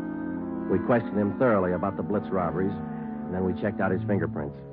The coincidence was hard to overlook, but we were satisfied. The man was not Mario Koski. There was a phone message on my desk to call Hank's wife. I called her, and then we checked with Chief Backstrand again and started for the police garage. It was 10 minutes past 6. Hey, Ben, Joe, wait a minute, will you? Oh, hi, Hank. What's all exciting? I heard about those jobs last night, the Blitz gang. How about tagging along tonight? What's the stare? You suit yourself, Hank. Plenty I do home for dinner. I told the wife I'd eat out tonight. You sure you're not due home for dinner? No, not tonight, Joe. Did you have any luck yet? Not so far, Hank. Maybe later on tonight. Come on, here's the garage. How close did you come to the gang last night? Not close enough. 2 steps ahead of us all the way. They sure must work fast. 5 jobs in a row. All right, Hank, let's don't rub it in, huh?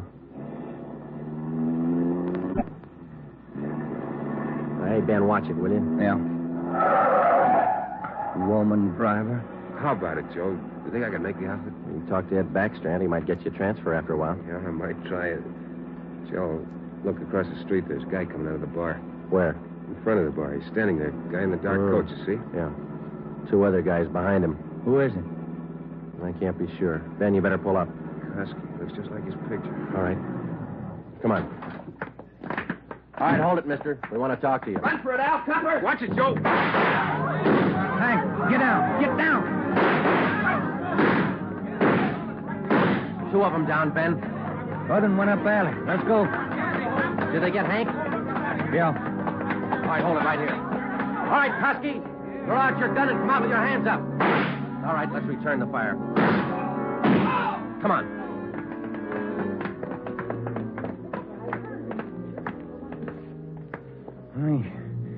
He had his chance. Yeah. Grab his gun. Let's get back to Hank.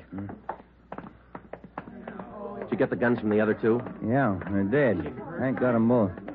All right, one side, please. Officer, did you call an ambulance? Yeah, they're on their way. Come on, Ben. One side, please. Will you let us through? Hank, how you doing? Not so good, Joe. Ben, will you get the crowd black? Give him some air. Would you just move back and keep right on walking? Joe, All right, easy, Hank. They'll be here in a minute. Hank? Hank? How's it doing, Joe? Gone? Yeah. Come on.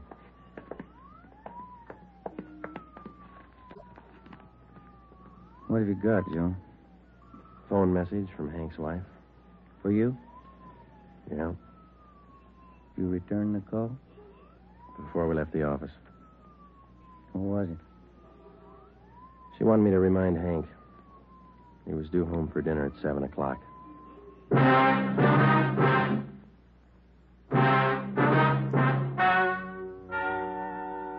The story you have just heard is true. Only the names were changed to protect the innocent.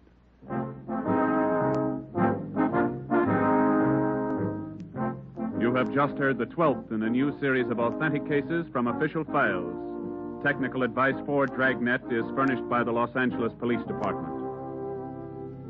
Tonight's program is dedicated to Patrolman James Frank Goggin of the Cleveland Police Department, who, on the morning of January 13th, 1939, gave his life so that yours might be more secure. Dragnet came to you from Los Angeles. If you enjoyed tonight's production of Dragnet, you'll want to listen to Richard Diamond, private detective, as played by the screen's romantic tough guy, Dick Powell, heard Saturday on most of these NBC stations. This is NBC, the national broadcasting company.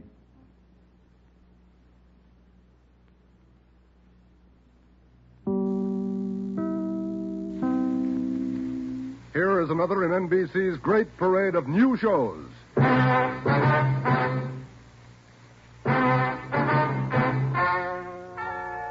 Ladies and gentlemen, the story you are about to hear is true. Only the names have been changed to protect the innocent. NBC brings you Dragnet.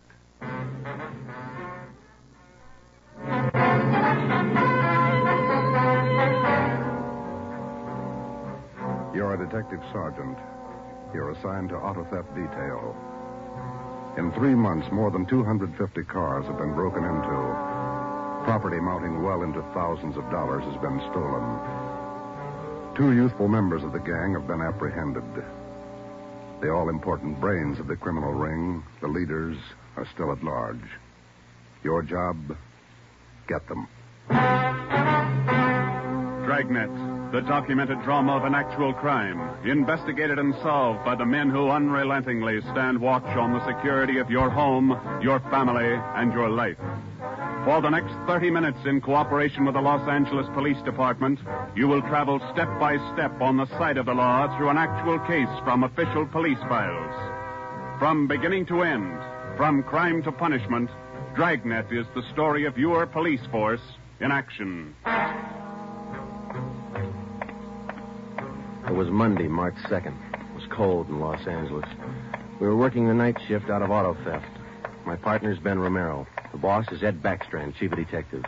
My name's Friday. I was on the way back from the interrogation room, and it was 10:58 p.m. when I got to room 26. Chief of detectives' office. Real tough kids, aren't they? Yeah, they won't admit a thing. Now, sit down. Thanks. When'd you pick him up? About 8:30 tonight in the parking lot behind the Star Theater out on Sunset. He was lifting the radio out of a 48 convertible. He's had lots of experience. The report says you picked up a 19-year-old girl with him. She was waiting for the guy in a parked car across the street from the theater. Car was full of loot. The first real break we've had on those auto burglaries in 3 months, and it's no good to us. Neither one of them will talk. They won't even admit they know each other. You run makes on them? Just did. We've been questioning the boy for an hour, getting nowhere. What's his name again? Freeman, Stanley Freeman. Oh, yeah. Age 20. Address? Butte, Montana. Down here for a vacation.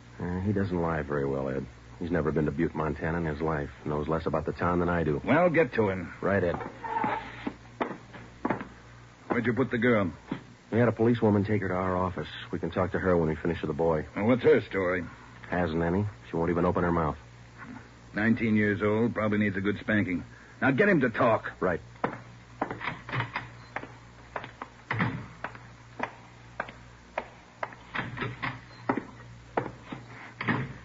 Did you run a make, Joe? Yeah, he's clean.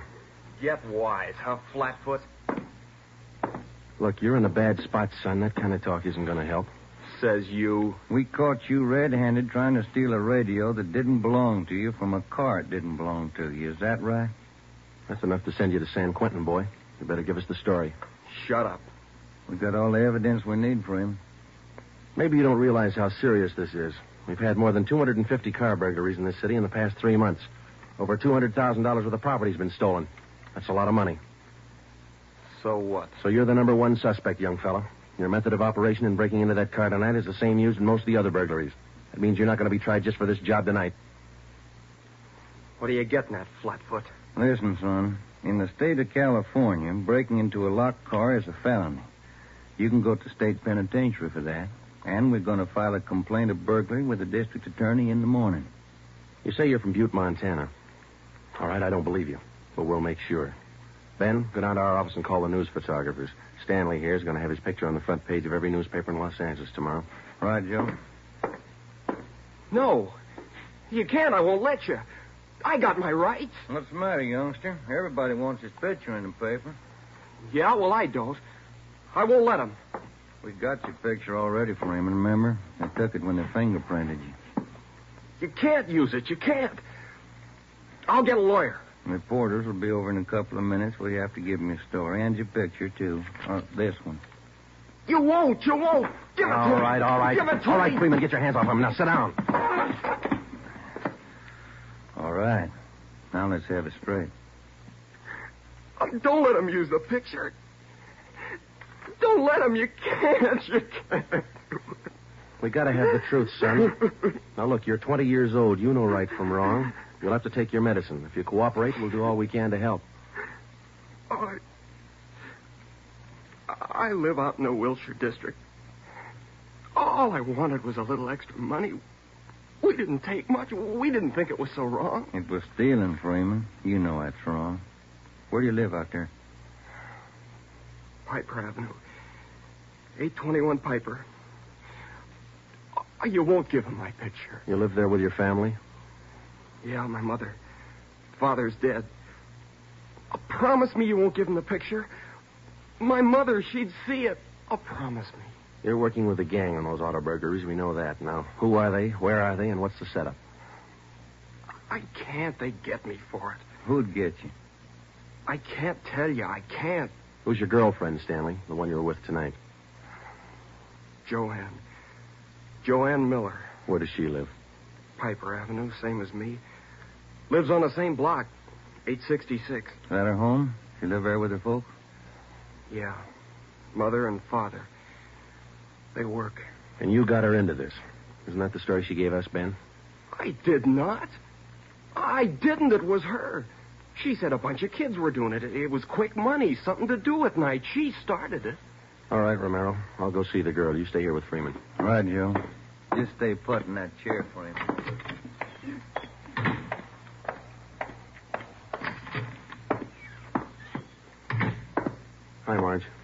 Hello, Joe. You and Romero handling this case? Yeah. I'd like to talk to the girl a few minutes, Marge. Will you stand by? Right, I'll sit over here. Thanks.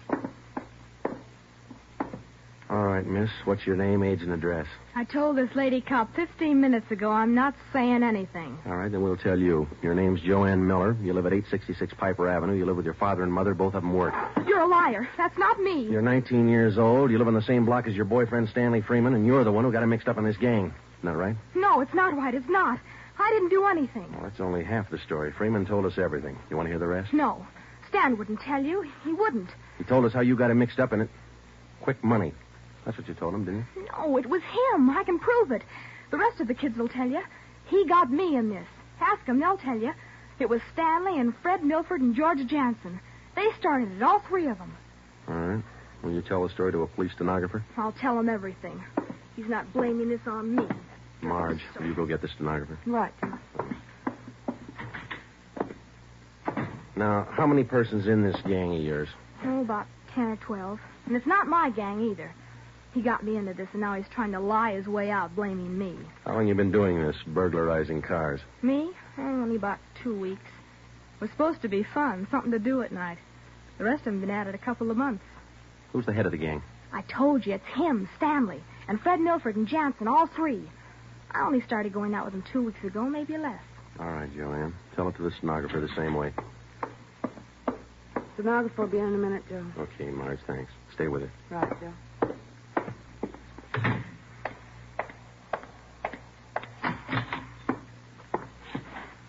Just about a closed case, Ben. Girl gave us a full confession. She didn't. Oh, you're not tricking me again. She didn't. She told us you're one of the leaders of the gang, Stanley. Said you got her into all this. The other two are George Jansen and Fred Milford. About a dozen kids in the gang, all of them about your age. Isn't that right? She's lying, can't you tell? She's lying. She got me into the gang. Well, she did. She's Milford's girlfriend. Ask her. Oh, she can't lie out of that one. She got me into it. I can prove it. Who's the real leader of the gang? Milford. He started it. He organized the whole thing. He collects the stuff we get, and he delivers it. Jansen helps him do it. What do you mean he delivers the stuff? Where does he deliver it? Well, somewhere in Dogtown, I think. Down around South Main, near the railroad yards. Who's it delivered to? Well, I don't know exactly. I heard Jansen mention the name once. Myra, he said. It's supposed to be a big secret. Myra, that's all I remember. Where does Jansen and Milford live? Well, Jansen rooms down on East Flower. 1042, I think. It's a rooming house. And Milford lives 2 blocks over from me on Quincy. 234 Quincy. He lives with his grandmother. Got that, Ben? Right. All right, let's pick up Milford and Jansen. It was 10 minutes past 1 when Ben and I returned to headquarters with George Jansen and Fred Milford in our custody. In Jansen's room at 1042 East Flower Street, we found 2 fur coats, a box full of new car accessories, an S&W .38 revolver, and a .45 automatic. When we picked up Fred Milford at his home, we discovered 5 deluxe car radios hidden in the garage, plus a valuable assortment of cameras, cigarette lighters, and clothing. Both Jansen and Milford refused to talk, but when we got them to headquarters and showed them the signed statements of Stanley Freeman and the girl, Joanne Miller, they broke. Milford, where else did you and your gang operate besides the Wilshire district? No place, only out there, that's all. Same type of car burglaries have been committed all over the city. You telling us your gang didn't have a hand in them? It's the truth. Our territory was Wilshire district. We didn't go outside. You mean some other gang's responsible? I don't know. All I know is we didn't have any part of them. Is there another gang, Milford? Maybe. I don't know. You find out. It's none of my business. It is your business, Milford. You admit you and your gang committed 55 jobs in the past 3.5 months. That leaves about 200 jobs to be accounted for. That's right. You figure it out. We have figured it out. I think you and your gang of young thieves pulled every one of those 250 jobs. There isn't any other gang. That's the story the district attorney's going to get. You're crazy. There is. I know there is. Then give us the information and save yourself a lot of trouble. Well, we're not the only ones. That's all I know. Milford, do you know how many years you get for auto burglary? I told you, we're not the only ones. There must be a couple of others besides us. Vince Mahoney, he's got a gang. Where does Mahoney operate? West Hollywood and Beverly. Where does he live? I don't know. Honest, I only met him a couple of times. Where'd you meet him? I don't remember. Where'd you meet him, Milford? Delivery.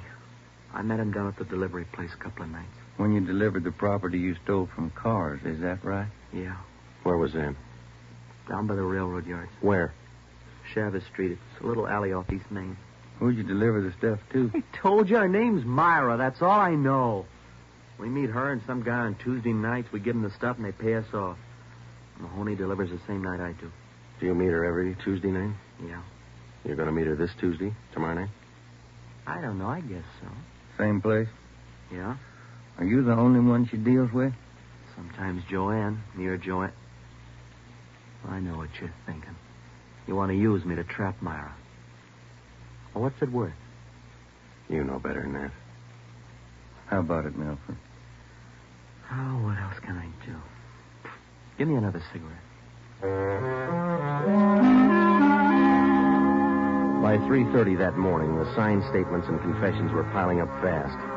Milford gave us a list of the names and addresses of each member in his gang, and within an hour, they were all under questioning at headquarters. Most of the suspects, about one-third of them girls, ranged in age from 18 to 21. As they told their individual stories, the scope of the case grew until it covered most of the city. By late afternoon of the next day, Tuesday, March 3rd, 3 more gangs operating in Venice, Bel Air, and North Hollywood had been apprehended. They confessed to more than 175 burglaries from locked cars during the past 3.5 months. At 5 o'clock that afternoon, Ben and I met with Chief Backstrand in his office. How many admissions you have now? Over 50, Ed. Here are the gang leaders' statements. What's their story? Well, it's pretty much the same. They all say this woman Myra set up the operation. You mean she got the kids and put them to work burglarizing cars? Well, not exactly. She picked the leaders, contacted them in bars or on the street, asked them if they wanted to pick up some spare money getting auto parts for it. Then she didn't tell them to go out and burglarize cars? Well, not in so many words, Ed, no. After they brought in auto parts for a couple of weeks, she told them to bring her everything they could find, outside the car or inside. Those are the words she used. 5 of the kids dictated those words into their signed confession. Oh, that should hold in court. What else did you get on this woman? Oh, she taught them how to work, told them to wear gloves, all angles. Well, we got most of the small fry. Now, where do we find this Myra woman? Any description on her? Yeah. Kids say she's about 33, 34. Good-looking redhead. 5'5", about 120. Well-dressed. No description on the guy she runs with. You run a make on her yet? Yeah, no previous record. We set up a stakeout for her tonight. 2 of the gang leaders have volunteered to go along. This Milford and Vince Mahoney. Good. Down on Chavez, where she usually meets them? Yeah, that's right. When? 11:15. That's the regular time for the meet, according to the kid. All right, I'll be at home. Call me. I don't want to miss out on this one. When Ben and I left Ed Backstrand's office, we went home for dinner and a few hours' sleep. At 9:30 p.m., we were back at the office. We met the men in the special detail which Backstrand had assigned for the stakeout that night. We briefed them on their duties, and then we got Fred Milford and Vince Mahoney out of their cells. To avoid any possible suspicion of the presence of a trap, we had Milford's permission to use his car in the stakeout.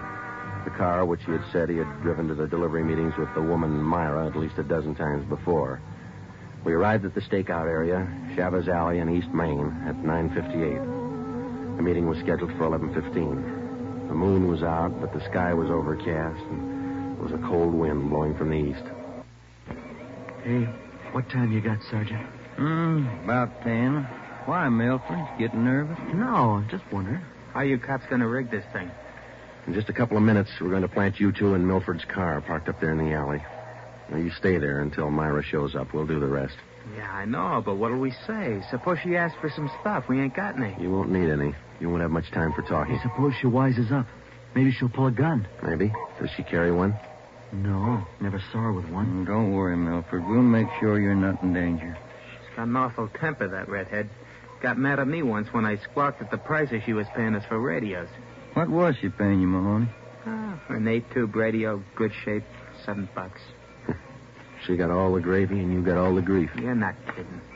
Joe? Are you? Yeah, Steve. What do you got? Well, the men are all staked out, Joe. Got the area covered from every angle. All right. You got an extra man to stay in Milford's car? I'll handle that myself. Fine, thanks. Okay. All set, Joe? Yeah. Now, Milford and Mahoney, we're going to put you 2 in your car now. There's going to be an officer with you, so there's no need to be nervous or afraid. You just sit in the car and act natural. When this Myra drives up, don't leave the car. Have her come to you. You got it? Sure. Okay. All right, Joe, let's go.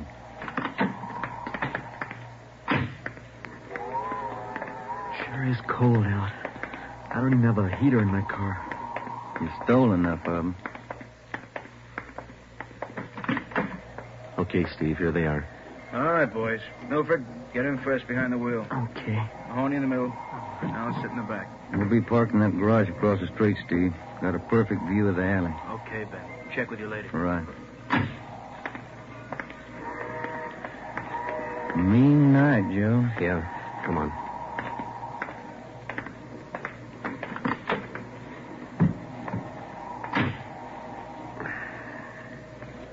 It's cold here in the garage, isn't it? Yeah. It might be a long wait. What time you got? 6 minutes past 10. Thank you.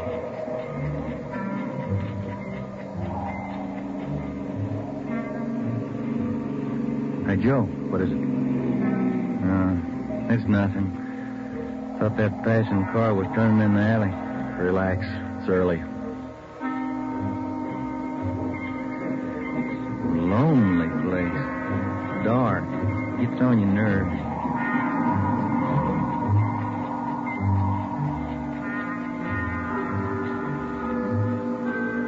That's it, Ben. 11:30. Nothing yet. Somebody might have tipped her off. Yeah, that's what I was afraid of. Now, let's wait it out anyway. Joe, that blue coupe. Yeah, just turned in the alley. Let's go. Come on, run, Ben. Behind you. All right, wait, you fella. Quit your fighting. What'd you get, Steve? Here he is. Just drove up in the coupe. Got out and called Milford Mahoney by their first names. He's in on it. What about the girl? No sign. Kid was the only one in the car. All right. Tell them in the stakeout's off for tonight. Have them report back in. We'll take the kid with us. Okay. All right, young fellow, this way. What do you cops think you're doing? I ain't done nothing. Look, sport, we heard that from 54 different kids yesterday. We're tired of that line. Come on. When we got back to the office, we took the boy to the interrogation room and questioned him. He gave his name as Matthew Leiter, age 21. He wouldn't break until Vince Mahoney definitely identified him as a member of his car burglary gang and a special favorite of the red-headed woman they called Myra. Then Leiter copped out and told Ben and I that he had talked with Myra as late as 10 o'clock tonight. He told us that she had heard that the police had picked up some of the gang members, and she asked Leiter to drive down to the Chavez Alley meeting place. He was supposed to tell Milford and Mahoney that the weekly delivery date was off until further notice. We questioned Matthew Leiter for an hour and a half. You told us a little while ago that you talked with this woman, Myra, late tonight. Yeah. Where'd you talk to her? At her home? Her home? Don't be stupid. Nobody knows where she lives. I met her at a bar. Which bar? Julius, down in Santa Monica. How did she contact you? Called me at home. She's not such a bad dame. She treats you right. Sure, that's why you're in jail. Did you ever call her on the phone? I don't know her number. None of the kids do. She's smart. She taught me all I know about the racket. You'll have a rough time getting her. Maybe, but we'll get her. Ben and I left the office at 2 a.m. and went home to bed. We reported in at 8 that morning to head back Strand. The three of us went down the street to Koken's restaurant for a cup of coffee. Nobody was in a good mood. We had most or all the small fry in the citywide burglary ring, but it seemed we were still a long way from cracking the inner circle. The latter kid said that none of them knows where she lives, what her phone number is, nothing. Pass the sugar, Ed. I think we still have a few angles to study on that score. Right now, I've got some more bad news for you. What's that? You been through your mail this morning? No, not yet. We haven't had a chance. I saw the overnight reports. There were 32 car burglaries last night. 32. All the way from Wilmington to North Hollywood. Now, you figure it. I can't. This girl Myra must have an army of kids working for her. How much did they get, Ed? Any idea? Rough estimate, about $3,000. Usual stuff people are foolish enough to leave in their cars. Watches, cameras, furs, expensive clothes. M.O.'s the same? Like the others. If the car happens to have a rigid handle lock, they slip a piece of pipe over the handle for a lever and break it. If that doesn't work, they pry open the wing window. Some of the windows were smashed out. Sounds like you're in an awful hurry, Joe. Yeah, maybe this Myra wants a few big nights before she peddles the stuff and gets out. If we're going to get her, we can't waste time. Any suspects picked up last night, Skipper? None. Well, where did they hit most of the cars? Outside the Pan Pacific. The parking lot. Hockey game going on. Must have been 4,000 cars for them to pick over. They picked the best. As usual. Well, you better get on it. There's one way to handle it. What's that? She works fast. You work a little faster. We got back to the office and we went over the reports one by one. Then we called the young gang members to the interrogation room and questioned them separately and re-questioned them. We got nowhere. Many of them had met Myra on the street, in a bar, but not one of them had any idea where she lived. At least that's what they told us. Ben had a hunch that Matthew Leiter knew more than he was telling. We had him brought to the interrogation room, and all that afternoon until 10 o'clock that night, with interruptions for his meal periods, we talked with Leiter. He would admit nothing more than what he'd already told us. Yeah, it's got me beat, Joe. Now, let's check with Ed. Good morning, Joe. Ben? Hi, Mike. Skipper in? Just went down the hall for a minute. Be right back. Hold it a minute, will you? Yeah. Chief of Detectives always handing. Yeah. For you, Joe. Oh, thanks. Hello? Yeah. He does? We'll be right over. We're Sergeant Hopkins over at the jail. Yeah? Matthew Leiter's got something to tell us. Says it's important.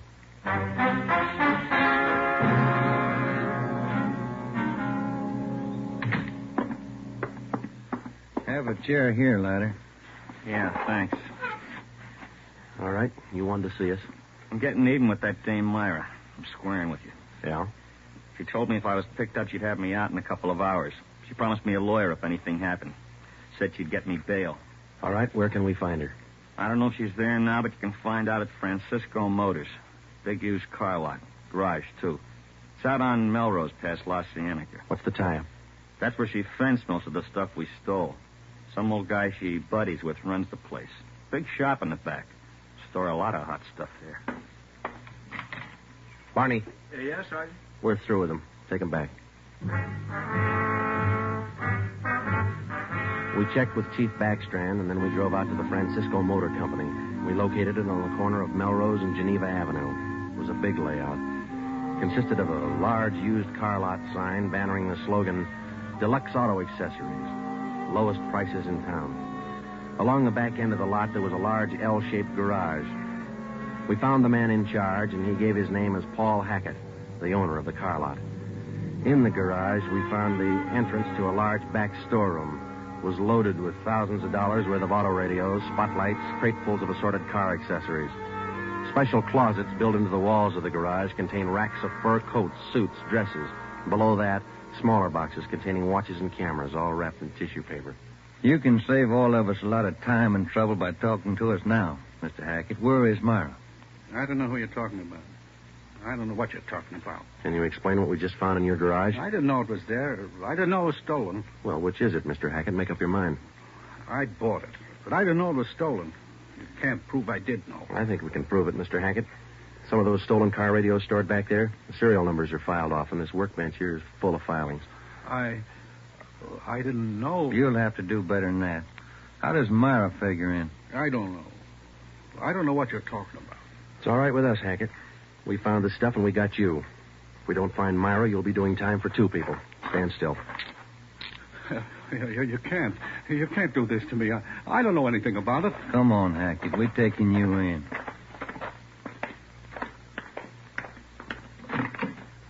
All right, get in the car. Come on, in the car. Am I going to jail? You're going to jail. All right.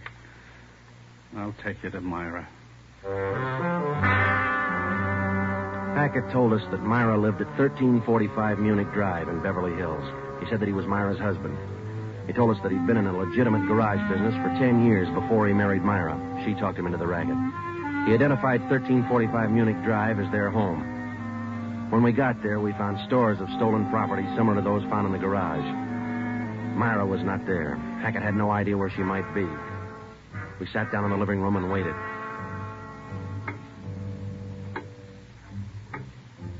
One hour, 2 hours, 3 hours. After 5 hours of waiting, the monotony started to wear on everybody's nerves, especially Hackett's. And the whole thing, it was her idea. I should have known, all hers. She did this to me. I won't take it alone. Where is she? You tell us, Hackett. Told you, I don't know. She couldn't have gone. She didn't know. I'm not going to take this alone. Quiet down. That you, Paul? Thought I heard you talking to some. Who's he? The police, Myra. The police. Your smart kids told them the whole story. What are you talking about, my smart kids?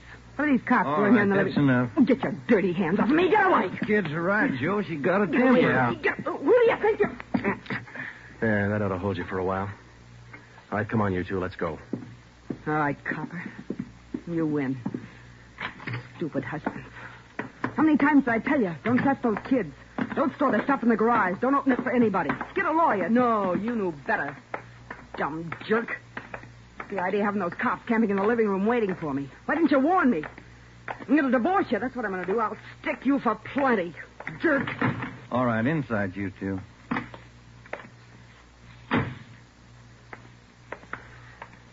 You got a smoke, Ben? Yeah. Here. Thanks. I was just thinking. What? Those kids were right. She's a pretty nice-looking woman. Yeah.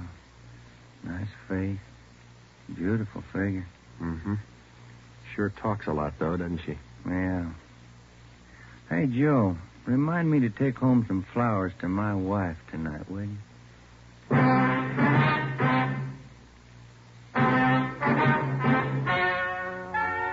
The story you have just heard is true. Only the names were changed to protect the innocent. Paul and Myra Hackett were tried and convicted on 7 separate counts of receiving stolen property. They are now serving out their sentences in the state penitentiary. Realizing that most of the young persons involved in the case were influenced by the strong personality of Paul and Myra Hackett, a separate investigation was made into the backgrounds and home life of the young offenders. In most cases, they were found to be basically good, and they were placed on probation and returned to their homes.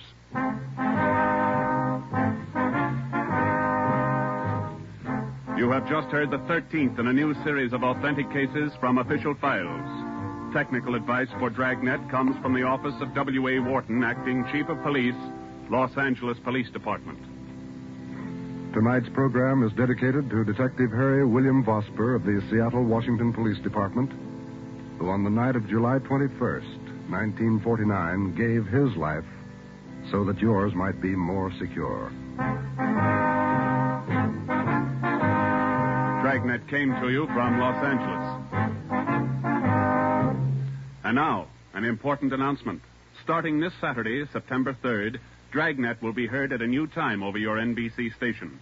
Consult your local newspaper for the new listening time. And now, speaking in behalf of the producers and the entire cast of Dragnet, we would like to take this opportunity to thank you for your many kind letters of encouragement and approval. Remember, next Saturday for Dragnet, this is NBC, the national broadcasting company.